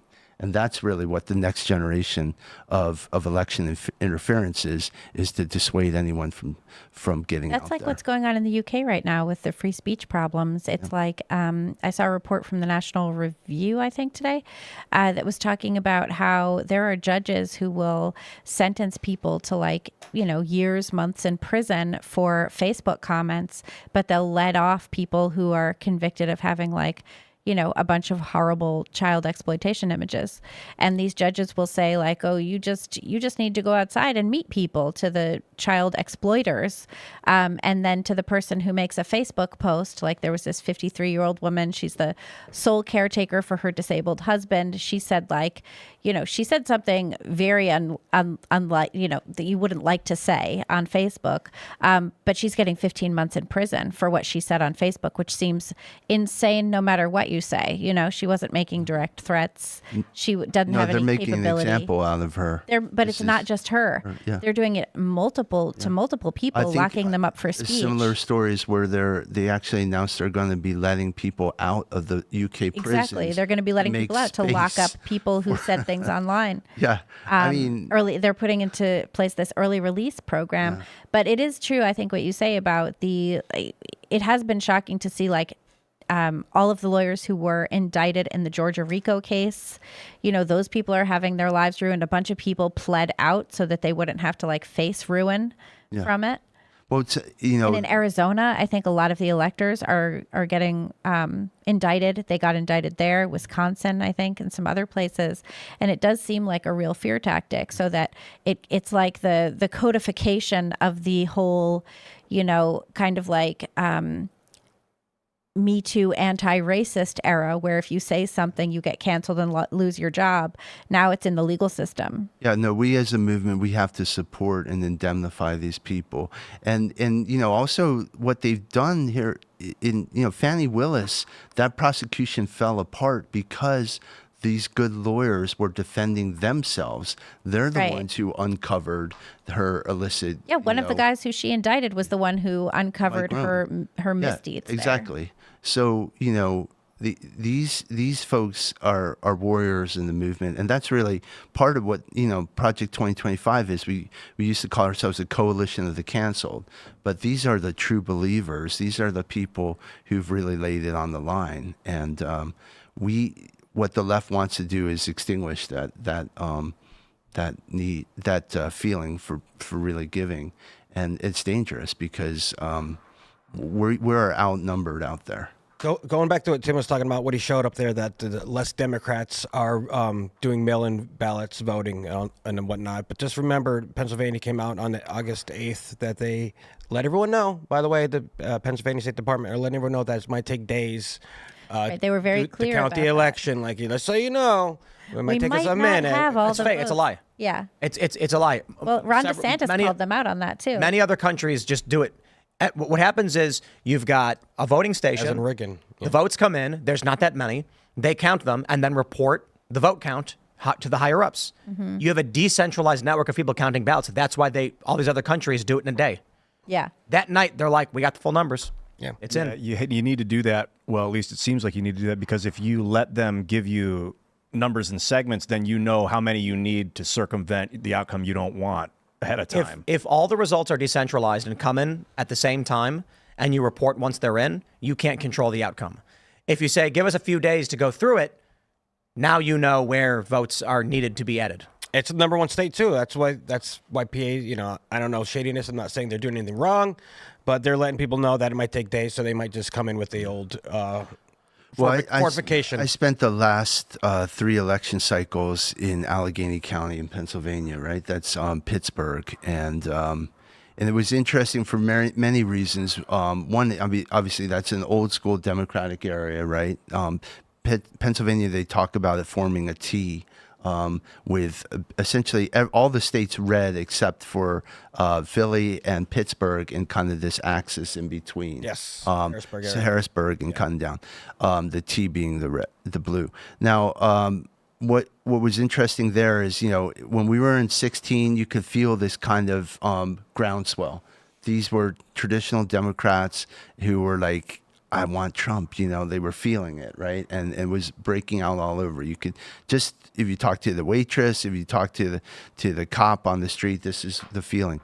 2020 middle, I went out there, again, kind of knocking on doors, helping the organization. In 16, I was working the legal war room for the Trump campaign. But in 2020, totally different thing. You know, people were cloistered because of COVID, not as big a thing. You know, fast forward to 2022, we were staying at a hotel, and there was a group of kind of Republican door knockers and organizers, and there was one small segment of Democrats there. It's oddly at the same hotel. Well, we're planning election day is the big thing, right? We're all moving out, make sure these people got out, running up to it. By election day, the 2 people who were there were packed up and left. Their work had been done. Like, they had already sewed up the election by the morning of, and they had it all calculated. So it's very clear that we were playing checkers out there, and they were playing chess. And to think that Pennsylvania, I see the numbers now, but that doesn't give me the hopium right now, because they are very good at innovating at the next level. You're saying that the people that were collecting votes, they had basically done a vote collection scheme, and we were doing the door knocking vote day of thing. Like, we were actually going around to, this is a hard R, you know, we just need to make sure that they get out to vote, and you'd go maybe talk to people were ballot harvesting. They were ballot harvesting. Right. They had done their harvesting. You know, oddly enough, I was kind of riding the circuit for legal reasons. You kind of go around and see where something's developing at a precinct or whatnot. And, you know, I was like, I want to go to a steel mill. I want to actually see, like, you know, the flash dance kind of thing where, like, the actual thing's still going on. So we got to this town. Believe it or not, it's Fetterman's town, right? We were driving through Fetterman's town. It's the tiniest little town, right? Rolled up to a precinct, and there was a woman there basically with a clipboard who could tell you whether everybody in town had come or not. They basically were vacuuming up the votes. Wow. And so if you see that level of organization, and that was just a little anecdote, you know, that I personally witnessed. I would be very wary about Pennsylvania. I mean, I went out to Butler, Pennsylvania, where the president was shot. That was the most amazing rally in 2020. It was so awesome. The Osprey helicopters came in there at twilight. Very surreal experience. They're playing Fortunate Son, and it was just these choppers coming in across the setting sun. President Trump gave really a barn raiser of a speech that night, and barn burner of a speech, and just great enthusiasm, right? Like we got this, and sure enough, we didn't have it. What do you think the plan? What do you think Democrats' shadow campaign plan is this time? I think it's the illegal aliens. I think that the 20 million or whoever, the last election was decided by 70, 80,000 among certain states. Think about just the numbers that could get registered through the motor voter law, passed out, signed up for ballots, harvested. My former colleague, Mike Howell at the Heritage Foundation Oversight Project has done great work on this, but they showed a real estate condominium apartment complex in suburban Atlanta, basically filled with illegals. I think they measured about 18% of the people were registered to vote. And what happens then is the election is called for Kamala. Several months later, investigators start pointing out on various podcasts and social media that they've uncovered another batch of 736 votes that came from illegal aliens, and the courts don't care. They say you have no standing. The election's over. It'll just do it next time. Next time, right. File the suit. What's the motor voter laws? That was one of the seminal things. I believe it was under Clinton, but basically when you go to get your driver's license, under federal law, the various states have to make it available for you to register to vote at the same time. So it's check a box. Now, in some cases, the box is already checked for you, but this was a great way of, like, in theory, like getting more people to register to vote. But there's no one way to see whether someone's a citizen and has the right to vote. And that's the problem. So, like, now you hear these anecdotal stories about clerks at DMV basically signing up everybody. Right now, if you go to Pennsylvania and you're illegal, you can get a driving permit and you can avail yourself of this law. There's illegal immigrants registered to vote in Texas. I mean, It's not just a blue state issue. Yes. It's across the board. It's a problem. This is the real threat right now to, like, clearing out the voting rolls, because North Carolina, the absentee ballots get mailed out 2 weeks from now, September 6th. Well, and you also have all of these cases where there's illegal immigrants who are likely scheduled to vote, but anytime there's an investigation, or anytime, like, Ken Paxton is trying to bring it up, right? Or you have another great Attorney General in Missouri, Andrew Bailey, right? So anytime it gets brought up, you have the big Democrat foundations going in and suing everybody. And they just bring suit after suit, and these injunctions go in. And it's very difficult to get past that. We see that with the trans stuff, you know, like the we need to the lawsuits are just rampant. And that's something, a passion of mine that I may turn to, is really standing up, a public interest firm for the right that is going to really take on a lot of this litigation. You'll have to be the right wing's Mark Elias. Hey, I'm ready to go to work. My big case was Chevron Ecuador, which, if you don't know about that was a decades-long saga, but it was with New York City lawyers, plaintiff lawyers, progressives, who sued Chevron, which had acquired Texaco, for environmental damage down in Ecuador. But essentially what it was a faked up lawsuit where they planned to ultimately bring a $27 billion judgment against Chevron and extort them into a settlement. They went to the court down in Ecuador and soup to nuts made up. They hired the judge. They wrote his opinion in Boulder, Colorado in English. They translated it into Spanish. They passed it off on a zip drive in the middle of the jungle and wanted to basically enforce this against Chevron. I came into the case. They had brought along a documentary film crew to basically film this whole thing, and put pressure, develop like a Michael Moore type documentary that would put pressure on Chevron to settle. And what happened was they filmed 600 hours over 2 years for a 2-hour movie. I came in with a crew, and basically we sued for those outtakes, the 598 hours, where they filmed themselves doing all kinds of nefarious things. Wow. And we were able to basically unravel this massive fraud. That's crazy. But at every juncture, it was such a great learning lesson because, one, they were extremely wily and hard to pin down, very resourceful, and they knew at some point the truth would catch up with them.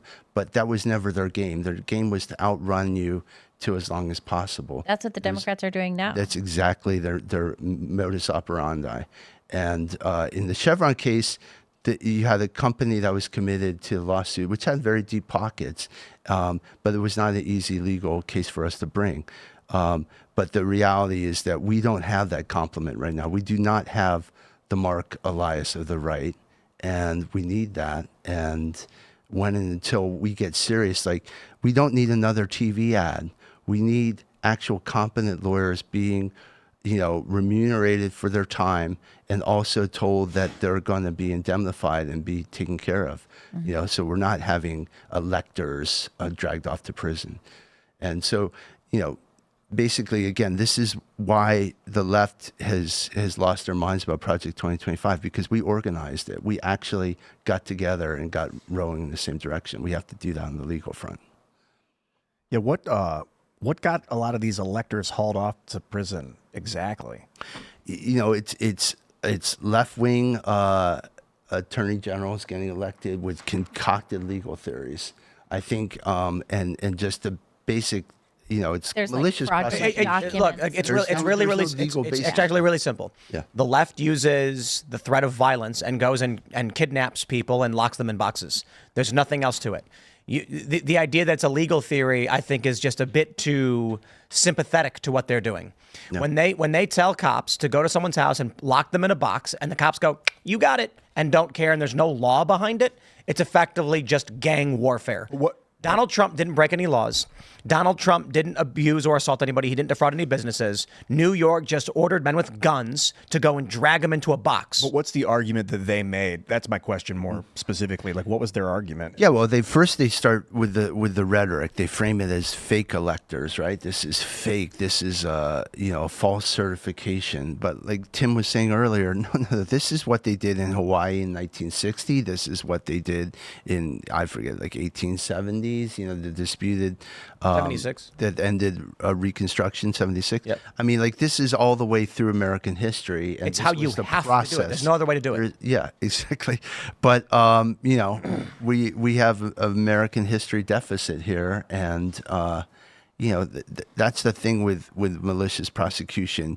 You bring a case that does, like, all these Trump cases are fake, right? They don't actually have a legal basis underneath them, but just the machinery of dragging somebody into court, going through that, not only wears them down psychologically and financially, but also gives some credence to the fake allegation in the first place that you're abiding by this process. So this is why I gave the example of Ticketmaster. If you and I are a single purchaser of tickets, and Ticketmaster is a company, Ticketmaster does not care at all what our dispute is between us over who owes whose money. That makes no sense to them. So when Georgia, for instance, has Democrat and Republican electors, the Democrats win the election, governor certifies them, sends them to the federal government. The Republicans then say, whoa, we're in a dispute here. The federal government says, don't care. If you don't submit your paperwork by the 14th, you did not submit your paperwork. There's no coordination and negotiation between two separate legal jurisdictions. So what happens is the Republicans say, okay, fill out the paperwork and submit it. Then if the judge rules in our favor, we inform the government that the actual certification will be the Republicans, not the Democrats. That's what they did in Hawaii in 1960. Mm-hmm. That's the only way you can do it. If the Republicans do not submit the paperwork, then when the court rules, actually the Republicans win, the federal government says, too bad, you didn't submit your paperwork by the deadline, so you didn't submit your paperwork. So when the Republicans do submit the paperwork, pending adjudication, the Democrats in the state then order police officers to go and with the threat of force and violence against these people, arrest them. And the paperwork was to say, hold up. Like the paperwork was filing saying Michigan delegates go for Trump. But they're supposed to do that, but then state attorneys went and arrested them for doing what they were supposed to do? Right, because the idea is that, so here's what happened. So you had electors. So let's just pick a state. I don't know what the states are, but let's just pick a state like Pennsylvania. So I don't think they did an alternate electors there, but let's say Pennsylvania. So Pennsylvania was called for Biden. Trump says, and this is hypothetical, Trump says, let's do a recount, right? So as the recount request is going through the courts, the Trump campaign says, if we get a recount and we are successful, and it turns out we won, we're going to need to tell the Electoral College that Pennsylvania goes for Trump. So we're going to need to have electors to say, hey, Electoral College, we're the electors. We go for Trump. Pennsylvania goes for Trump. So essentially what happened was there were two sets of electors, one for Biden, one for Trump. And whichever candidate was declared the winner of Pennsylvania after this hypothetical recount, those electors would have said, it's us, it's our candidate. The governor certified the Democrats.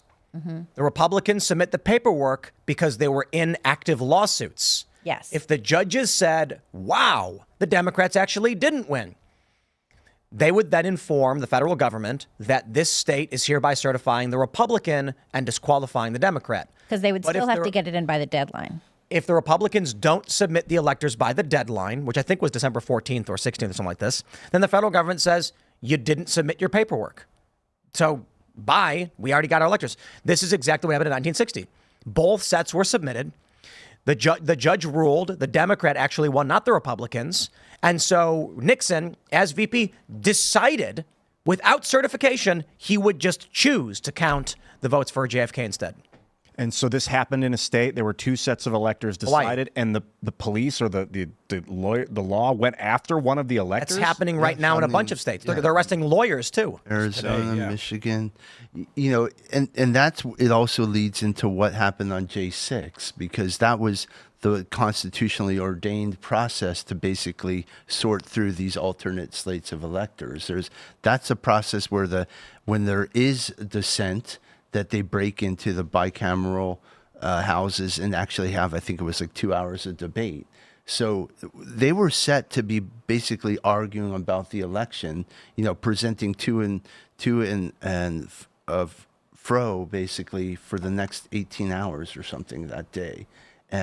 But for the intrusion into the Capitol that shut that whole process down, we might have seen a different result in the election. So that begs the question of who had the motive to shut that down, and that's really the important the elemental aspect of the Fedsurrection that transpired that day. And to the credit of Darren Beatty there at Revolver News, that's really broken a lot of this. But it's come into the consciousness that why was there such an impetus to shut down the events that were going on in Congress. So they potentially, conspiratorially, incited their own thing, so they didn't have to go through the votes.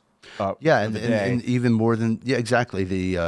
I think the reporting came out this week that the pipe bombs, the supposed pipe bombs that were placed at the DNC and the RNC were ultimate fallbacks for also disrupting that process. You can pull that word. Yeah. So. There was a good reason. A lot of people had a lot of interest in stopping, the process that day, and it was not MAGA. What happened though after that happened, after the intrusion into the Capitol? Then did they just declare a martial law across the country and give authority the opportunity to go arrest random electors against? No, each attorney general did it themselves. There's no authority to do it. There's zero authority to do it. There's zero authority to have arrested Trump in any one of these cases. Zero authority. It is crazy world. Donald Trump was arrested without due process. He was charged for a crime that lists in the charging documents, quote, another crime. There's literally no crime by which Trump was charged for. And then they convicted him for nothing in New York. So this literally means that police officers and the government, under threat of force against Trump, said, come here or else. And when Trump goes there, it's the guys in uniform with guns that are illegally holding him there. They should all be in prison. And I hope and I pray that each and every one of them goes to prison. I hope Donald Trump is the psycho dictator that Democrats claim he's going to be. And as soon as he's president, he says, each and every one of these law enforcement officers that arrested the electors and lawyers, you will be indicted on criminal charges for violations of constitutional rights, which is a crime at the federal level. And we will send FPS, we will send law enforcement to your homes and drag you out in front of your children to watch because you are the scumbags burning this country down. It was against constitutional law, but was it okay there with the state law? No law allowing them to do this. None. They are making it up. Donald Trump's charging documents and the 34 counts say, quote, another crime. There's nothing listed. They never listed the other crimes. Well, particularly the electors. So the electors, the attorney generals. What are they saying? Fraud and obstruction or something? They say fraud. They say, forging documents and stuff like that. They've made up a whole bunch of charges. That was at the very end when the judge, I believe, was giving the jury instructions. He kind of gave this smorgasbord. You mean in the New York case? Yeah. In New York case. Impersonating political public officials, racketeering, forgery, state crimes, fraudulent effort to reverse election results. It's all fake. These are so you vote for an elector. These are electoral slates. These are people running to be the elector of the state. They are candidates. They are nominees, whatever. When the votes come in, the governor certifies which slate will be sent to cast their votes. And then the votes are cast, sometime in December. Then the votes are sent to Congress to count. The vice president comes in and counts them. And the only thing that should have happened is that Pence should have said, I'm going to count the ones that were certified by the governors. And in my opinion, if the state legislatures filed a dispute and send a letter to the VP saying we are in dispute and we reject the certification by the governor, then the VP has no choice but to say, I can't count either of these because there's a dispute between the branches of the state. But in this regard, let's just say Mike Pence says, we're going to count the certified electors. I'm not going to be involved in whatever else is going on. End of story. All he has then is paperwork filed administratively that means nothing. And then you ignore it. But which was the appropriate thing to do. They arrested Trump's lawyers. There is no authority. There is none. And I will stress this again. We can look at racketeering, fraud, whatever garbled nonsense. Impersonation. That's ridiculous. Public official, but they are public officials. They're not. Well, they're running to be the electors, and they're saying, I hereby swear that I am the elector for the Republican. We will be voting for Trump. And it's all because we're waiting for a judge to issue a ruling. And all you have to do in that capacity is just say, no, look, the judge ruled against you, so these are now disqualified. These are void, but thank you for filing. That's it. That's all that happened. That's all that happened. Why did they arrest Trump's lawyers? And in Wisconsin, I think they arrested 2 of them. In Georgia, they arrested several. Jenna Ellis, I'm not a fan of hers. Why was she criminally charged under RICO in these cases? Not Wisconsin. Real quick, it says here that it's only in Arizona, Georgia, Michigan, and Nevada. No. Trump's lawyers were recently charged. I'm sorry, talking about the electors. I'm saying they charged Trump's lawyers. Yeah. Oh shit. When they start arresting Trump's lawyers for literally providing constitutionally protected legal service, you are well outside the realm of any kind of legal jurisdiction or authority. And I will stress this again, when it came to the 34 counts in Stormy Daniels' case, they said falsification of business records, quote, another crime. When the jury was given instructions, the judge said, you don't need to be unanimous on what another crime means, which is unconstitutional unquestionably. Now they're saying that they're going to sentence Trump to prison on the 18th of September. The theory is that they're going to stay his imprisonment on bail pending appeal, but that way they will say Donald Trump is a convicted felon sentenced to prison. And it's fake charges. It's completely fake. There is zero authority. And why aren't we seeing any red states doing the same thing? If the Democrats make up fake authorities and use non-existent statute to charge Trump, where is anyone else to do it to Kamala right now? Probably hoping that we reverse course rather than jump on the bandwagon. But I think the tactic would be with Trump, it's too much of a hot button issue, emotionally too much of a hot button issue to try and reverse that right now, although it might get reversed. Reverse what? reverse course of trying to imprison him for these 34 false counts. But with the electors that were doing their duty and then they got hit with false impersonation of a government official when that was their purpose was to be that alternate slate. Just like Hawaii did in 1960. Yes, sir. That should be overturned. That should be at least investigated and potentially overturned. Bro, you're asking people who are beating you mercilessly to play fair. Well, I'm asking the entire world to take a look at it and make a decision. What's the entire world going to do? Invade the United States? No, just listen and make noise about it and explain Well, it. here, with New York coming up, this is the electors, that's a great injustice that is going to have to get rectified. And we need to provide them the resources to defend themselves right now and talk out against it. And state attorney generals have to intervene, as well as any other interest party. But the RNC obviously should indemnify these folks because many of them actually were campaign workers. These are 70-year-old grandmas and stuff. It's outrageous. But with the 18th and the sentencing, that's the quintessence of election interference. The very fact that you're having a sentencing hearing and basically making the vote for president a referendum on whether or not Donald Trump goes to prison is quintessential election and what's interference. crazy about And to basically get in front of that, we need to go into New York state law and to the higher circuit courts and get a writ of prohibition against the trial court for doing that. It's not going to happen. Well, the Supreme Court and the federal government is going to have to intervene as their purpose is. When the state goes rogue, Bailey is suing New York for interference. Supreme Court, I imagine, will do nothing.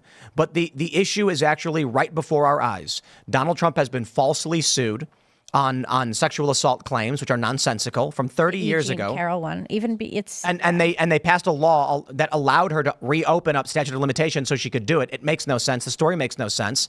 They claimed business fraud, even though the people he defrauded said he never defrauded us. He gave us full disclosure. Said, too bad, we're going to say he did anyway. And they're charging him $367 million. Yep, and he's had to pay $100 million. Now, then they criminally charge him for, quote, another crime. This is insanity. And it was quarterbacked by the Biden DOJ and the White House. Who quit his job in the DOJ to go work for a local prosecutor's office. It's the number 3 in the Biden DOJ who left his job to go and do this suit. He took one of the biggest demotions we've ever seen in the legal system. It's staring you in the face. The Democrats win. You get an installed Kamala Harris no one voted for. Maybe they vote for her in the general. She has no campaign positions. The Democrats in New York are using made up fake charges and fake law that doesn't exist to try and arrest their political rival. And what are the Republicans doing? Well, that's what I'm asking. Arguing. Paul, like you're saying, you go into New York state law and then to investigate what exactly? Well, there's mechanisms that they can be appealing right now. They at common law, you have in this New York State statute what they call Article 78 proceeding, which says that the higher court can basically stop the lower court, say that they're acting outside of the law, and enjoin them from doing anything further. And that's pretty much a slam dunk. Now, you could say, like Tim's saying, look, the whole New York court system is filled with partisans, and they're not going to step in front of this. But at least you can go and you can give it a shot, because look, New York is the capital of the world, right? This is where people come to have their economic trade done. But their fallback is because there's a rule of law there. People make billions of dollars on that. And the rest of the world is watching this, and New York is going to suffer enormous harm economically if the court system doesn't work. We're going to go to Super Chat, so smash the like button, subscribe to the channel, share the show with your friends, and head over to timcast.com, click join us, become a member to support the show, and you'll get access to that members-only call-in show coming up in just a few minutes, actually, because we went very long, and I think it was important because this stuff matters. The degree to which this country has fallen as to what's going on with Trump, we're at the point where a bullet struck the man in the side of the head. So if you want to talk about how crazy things are getting, it's getting crazy, but let's read your Super Chats. Token Black Guy says, howdy, people. Tim, did you see that O'Keefe is in disguise, the DNC? I didn't see it. Love it. I didn't see it. Not even a picture of it. Oh, No, wait, no. O'Keefe, I was thinking of Matt Walsh. Oh, No, Matt both Walsh there. we saw. Oh, okay, they're all getting down. Nice. The Brian Madigan says, hey, Tim, did you know Down Under was found guilty of plagiarism? Aussie here. And he says, wasn't bad-mouthing, just pointing out a fact. Wrong! Uh-oh. Sure, you're correct. They were found guilty of plagiarism, but it's clearly BS. The argument was the song Down Under's flute riff sounds too much like some classical song, Kookaburra children's BS. It's nonsensical, and it besmirches the good name of Men at Work, and I reject it outright. It's nonsense. It's utter nonsense. Tim is the number one Men at Work fan in the world, I believe. We've got a lot of Men at Work playing in this office. Men at Work is the greatest band of this They're or any generation. fascinatingly awesome. I'm kidding, by the way. They're actually really great. I told it to Richie, who's Australian, and he was like, they may be the greatest band. And I was like, I'm actually just kidding. They're really good. And he goes, oh, that's He blasphemy. wanted it. Yeah, he wanted you to mean it. Well, in Australia, they are Oh, they're so good. I mean, Colin Hay. yeah, because they got big in Australia, but became international sensations. It's a big deal for Australia. They really, and Men at Work is actually really, really good. They got great stuff. Who could it be now? Come on. Who could it be now? All right, we'll grab some more. Case and Womble says, just watched Phil rock it out here in Austin, Texas, so I'll catch the show later. Love y'all. Love you, What up? too. Shout out, Phil. Shout out to Phil Labonte. Heck yeah. Shane Parr says the Trump team needs a TV ad campaign targeting boomer Democrats featuring RFK Jr. and Tulsi to talk about how this is no longer the party of JFK. Agreed. I love that. Yeah, vote Republican, not vote Trump. Vote Republican. That's an interesting concept. Yeah. David Glass says, I knew you would return to the keto family after a few months of carbs. I recommend guest Dr. Ken Berry and Homestead Howe, PhD Healing Humanity. Indeed. Yeah.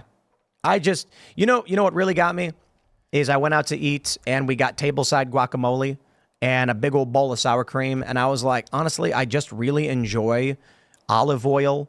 We went to Barcelona in Reston, Virginia. It's one of my favorite restaurants. You guys, shout out if you're in the area. Go to Barcelona. I think it's Wine Bar. It's a tapas restaurant. And I'm just like, olive oil, avocados, sour cream. I don't care for the sugar. Why am I eating carbs at all? I'm happy doing the ketogenic stuff. So today I had a bunch of chicken and guacamole. Nice. So good. That's good. They want to buy a bunch of avocados now. Avocados are based. Tim, I always have based so many AF. avocados. I shared, I don't know if I'm allowed to say this, but I shared a super chat for myself from October 25th, 2021. It was after the first membership meetup, the only time. And a lot of comments I got because you were looking, you were not thick? doing a little thick. But it was fun. It was 2021, but now you're not. See, that's the thing. Yeah. I was skating. And I was just like, I don't know. I didn't care. I didn't think about it. And then after COVID, I was like, I'll do keto. And then just boom, 30 pounds gone. Like within a couple months, it was crazy. I wasn't even thinking about it. And I just feel better doing keto. To be fair, at the time when I started doing keto, I was eating a lot of just like salami and cheese dip. Very unhealthy. Now I'm having eggs with avocado, olive oil, and spinach or whatever. Cutting out the vegetable oils too. That is incredible. Oh, dude! The seed oils are gone. I think we're gonna end up having a doctor on Culture War, the head leading seed oil expert on Earth, Kate Shanahan. I think. Yeah. Are we doing that? Yeah. We should definitely. Yeah. Yeah. And we're getting protein bars made because Mark Lobliner was here. That's going through.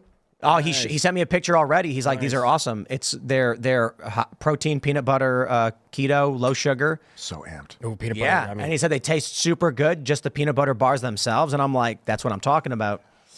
But then we're going to have our own protein bars. And I told him, I was like, I don't know. I mean, we could sell them, but honestly, I would just love to have hundreds of them here that we could eat because we're skating all the time.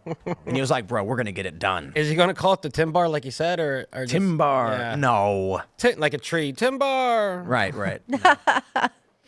Todd B says, going to say the dirty word Civil War. Tim, I pity the person in this country if said person was to attack Trump while he stepped away from bulletproof glass to check and help on someone. I mean, that would be nuts. But there was someone there with weapons. That Newsweek reported it. That could be anything. That could be just a right-wing dude who has weapons in his vehicle. Any person. It's true. It's true. OMG Puppy says, bogus job numbers. Next, she'll be telling me that crime has gotten worse. This is, again, I'll stress this because Buttigieg was on Fox and Friends, and he was like, crime went up under Donald Trump. I mean, I don't think your viewers know that. And I'm like, yeah, he's the president of the federal government. So what were your governors doing? Yeah. The crime was in, and he was like, well, what about Mississippi? And it's like, dude, yes, fine. And we criticize all of them. But what about New York, Chicago, LA, San Francisco, Portland, Seattle? Come on, don't give me that. Minnesota, or I should say Minneapolis. That's like my dad. He was so mad that Trump did not call in the National Guard during the Summer of Love. Yeah. He's a Democrat. He's like, why didn't he do that? Because the world's burned down. He's like, Raymond, what's up with Trump? Why didn't he do it? I'm like, Dad, Amendment 10, 10th Amendment. You can't do it. You just can't do what you want in states. Yep. We're a republic. You can invoke the Insurrection Act and call in the National Guard to enforce the law when the law is not being enforced by the local jurisdictions. So is that Pete Buttigieg's argument? Crime went up under Trump. It's like, sure, Trump should have sent in the National Guard to the Democrat states that refused. Is that what you're arguing? Because I'm more than happy to entertain that argument the next time Trump gets in. Hey, man. Me too. All right. Korowag says, Gen Z has been fighting this job market even the last 2 years of Trump's administration. The way they report jobs and unemployment is inaccurate. Why we need an overhaul of the reports and the government that we will never get. Yeah, because they remove you from the stats if you stop looking for work, I believe, right? So unemployment numbers go down if people give up. After a certain period of time. Oh, yeah? Okay. Mm-hmm. Yep. What do they do on the sideline? Yeah, because if you drop off the unemployment rolls, then you no longer count as unemployed. Oh. Ryan Mikesell says, we can use Ian's weather control vibes to sway votes. That might be possible. I get Ian will be the vibrarian. I'm like, I don't know if I want to manipulate nature too much because, like, the Earth kind of knows what it needs, but humans. I'm just imagining Luke and Ian standing outside, and Ian's doing this weird pose, and Luke's going, whoa. And like, everyone else is like, those guys are nuts. He's like the Avatar. You don't even need to move. You just focus. I love it. Let's grab a couple more super chats here. Let's see what we got going on. Kiabo Bandit says the most genius play the Dems could do is submit around 1 million fake ballots for Trump and then actually do a full audit and realize Trump stole the election, then install Kamala 5D chess. That was actually one of our members last night on the Members Only show who mentioned that. Her fear was the shadow campaign will be they actually stuff ballots for Trump. That way, when Trump wins, so they expect Trump to win, they're going to catch a certain number of fake votes. Then when Trump wins, they can say, whoa, we just found a whole bunch of fraudulent votes from Trump. And then in Congress, the Democrats refuse to certify, saying the amount of fraudulent votes for Trump that have been found may not overturn the results entirely, but there's enough of them to indicate it may be the case. This election is not correct, and therefore we will not certify. But granted, haven't Democrats rejected every Republican certification going back 30 years? Yeah. So they rejected the Trump certification. In 2016? Yeah, like Jamie Raskin freaked out about it. Because he's an insurrectionist. Yeah. And a white supremacist. Both of those things. Amen. You know how that he's a white supremacist is because he's white. Well, he celebrates it. Yeah. Yeah. I watched Matt Walsh's movie the other day. I got a screener. Oh, yeah? And I really enjoyed it. It's good? Yeah, I thought it was great. I think they got something with this Matt Walsh like mockumentary style thing. I think it's really fun. 2 for 2. He's going to be 2 for 2, I think. I mean, what did they make, like $100 million off the first one? And this one's going to be like a real theatrical release, which is cool. Yeah. What's it called? September. Am I Racist? Am I Racist? Yeah, dude. It's all about how he's doing the work. I mean, he's going on the journey, man. He's like really doing it. Wow. He was even with Maya Angelou, right? He was like, Robin DeAngelo. Robin DeAngelo. Maya Angelou's a musician. She's awesome. Yeah, but she fooled him. He fooled her. That's going to be great. Yeah, and there's a clip where she's like, we got to be careful because you never know. And he's like, right. Never be too careful. I can't believe he pulled it off. These people are so dumb. They didn't even know who he was. He's wearing like a man bun. Normally he wears like a flannel and some jeans, right? He's wearing like a man bun wig and a tweed jacket and skinny jeans, and they don't recognize him. And what you can tell from that is they're just so surface. Yep. They look at your appearance and they assume they know everything about you. And that's that they why don't they're do any opposed to- research. Yeah. Like, how do they not know who Matt Walsh has got 3 million followers on X? And he goes in And they there hate him. with his real They should name. know what he looks like. I mean, Yep. he gives his proper name. Yeah. It's crazy. That's how bad they are. All right. KCB says, Ian, you said you would vote for RFK just to not upset anyone. That is what is wrong with this whole world. Be brave with your voice. No, I said I would vote for RFK because I believe in him. At least that's why I would have voted for him. But I said that I wouldn't vote for Trump in the past because I didn't want to upset half of my friends and family, and because I feel like I can bring They're not your them. friends. That's kind of the truth. People that refuse to talk to you because of politics are pretty much lost, or at least just because someone's lost doesn't mean they're never going to find their way again. But at this moment, they tend to seem to be lost. Well, the weird thing is that people can decide that they hate you because they disagree with you about some stuff. Politics didn't used to be such such the huge deal that it is now. And now it like divides families, it breaks up relationships, it pits parents against child, it kills friendships. And it doesn't make any sense. That's not what politics should be. You should be able to have different opinions from your friends and still be chill. I think a lot about Ben Franklin, who basically lost connection with his son because his son remained a loyalist to the king Yeah, that's right. Freaking red coat. Sorry, Tim. Let's go. Michelle Campbell says, Tim, crazy folks have got to stop going so hard on moderates. We need them. Also, Tim, the officers should face charges, said with love. What's wrong with what I said at all? How are those in any way contradictory? Going after moderates, these are regular people who are sitting around watching sporting events, and then you've got Trump supporters insulting and attacking them, and they're like, why am I being attacked by Trump supporters? These people are crazy. I'm talking about police officers who arrested people illegally and unconstitutionally being criminally charged for committing crimes. Are you saying like the cops are all the moderates we're trying to get? I thought she agreed with you. No, she's saying I said crazy folks have got to stop going after moderates. We need them. And I also then said officers should face charges. Maybe she's saying the way you were saying it was angry, and that will put people off if they're not political. It has nothing to do with my point. I don't want to be part of that angry guys crowd. That's a totally different point. The first point is when Trump's diehards start attacking Joe Rogan. Joe Rogan then on his show says, it's all tribalism. I don't want to be involved in it anymore. And they've just made sure to push away one of the biggest podcasts, if not the biggest, with moderates.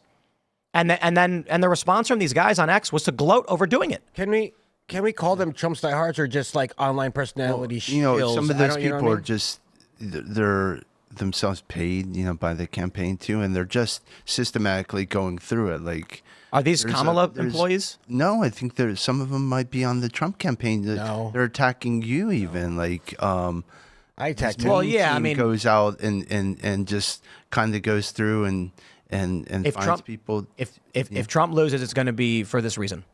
Yeah, it's his to lose. It has to be additive. You base plus, you add people. You have to build a coalition, and it's exactly the people at the margin that you're working for. That's why I think we all can have a great sense of optimism with Friday's announcement. I like it. I like that, sir. Someone in the chat said, Ben says, who cares about Rogan? I think about 10 million viewers per episode. Are mostly moderate, some left-leaning libertarian types who support RFK Jr. How about you throw them all away and tell them to go vote for Kamala, and then you lose. And then you're going to go, why did I lose? Okay, well, there you go. And then whoever they talk to, like they're 10 million, they talk to other people. They all talk about it. This all is gets why around. It's more than 10 million. It's like Joe Rogan is hanging out on your front porch, and he's like, I don't know what they're doing in the back. They're making a lot of noise, something about Trump. You should be going like, hey, man, come on, man. Come hang out with us, dude. We got beers. We got drinks. We're watching a UFC. Instead, they're like, get him out of here. He's a loser. And then he's like, okay, I'll stay out. Yeah. And he's got 10 million viewers. And he's got his 10 friends that are going to come over to watch the game. But like, oh, wait, apparently he's a bad person. So he's not coming. No, he's going to go into Madison Square Garden for a sold-out event to, 20,000 people. And he's going to say, Democrats are nuts. Now he's going to go up and say Republicans and Democrats are nuts. Yeah. Congratulations. You've just sabotaged yourself with moderates. Nice job, anyway, cat turd. We're going to go to the members only show. So smash the like button, subscribe to this channel, head over to timcast.com, click join us, and we will see you over there. You can follow me on X and Instagram at Timcast, and you can follow the show at Timcast IRL on Instagram. Paul, do you want to shout anything out? Great to be with you. I'm at Paul Dans USA on Twitter. I'm new to the platform, so learning how to talk the talk after having walked the walk. So appreciate it, and I will be being more active in the future. Come join me. Walking the walk is huge, my friend. So I'm very happy to be here. Ian Crossland, follow me all over the internet and focus that positive energy. You'll see immense changes in your surroundings. Bye. I'm Libby Emmons. You can find me on Twitter at Libby Emmons. And of course, you can check out everything we're doing at thepostmillennial.com and humanevents.com. And if you want to hear from me every day, I don't know why you'd want to do that, but if you want to, I have a newsletter, which you can find at thepostmillennial.com/Libby. Well, I want to listen to Libby every day, but I'm Raymond G. Stanley Jr. I am facilities and maintenance here at Timcast. You should become a member at timcast.com because there's a great community there. You come to the Discord. Last night I had a beautiful, like 2-hour conversation about the whole episode beforehand, about the DNC. It's a great time. You should come do it, so I appreciate it. And everyone, thank you, Tim. Let's go. We'll see you all over at timcast.com in about a minute. Thanks for hanging out.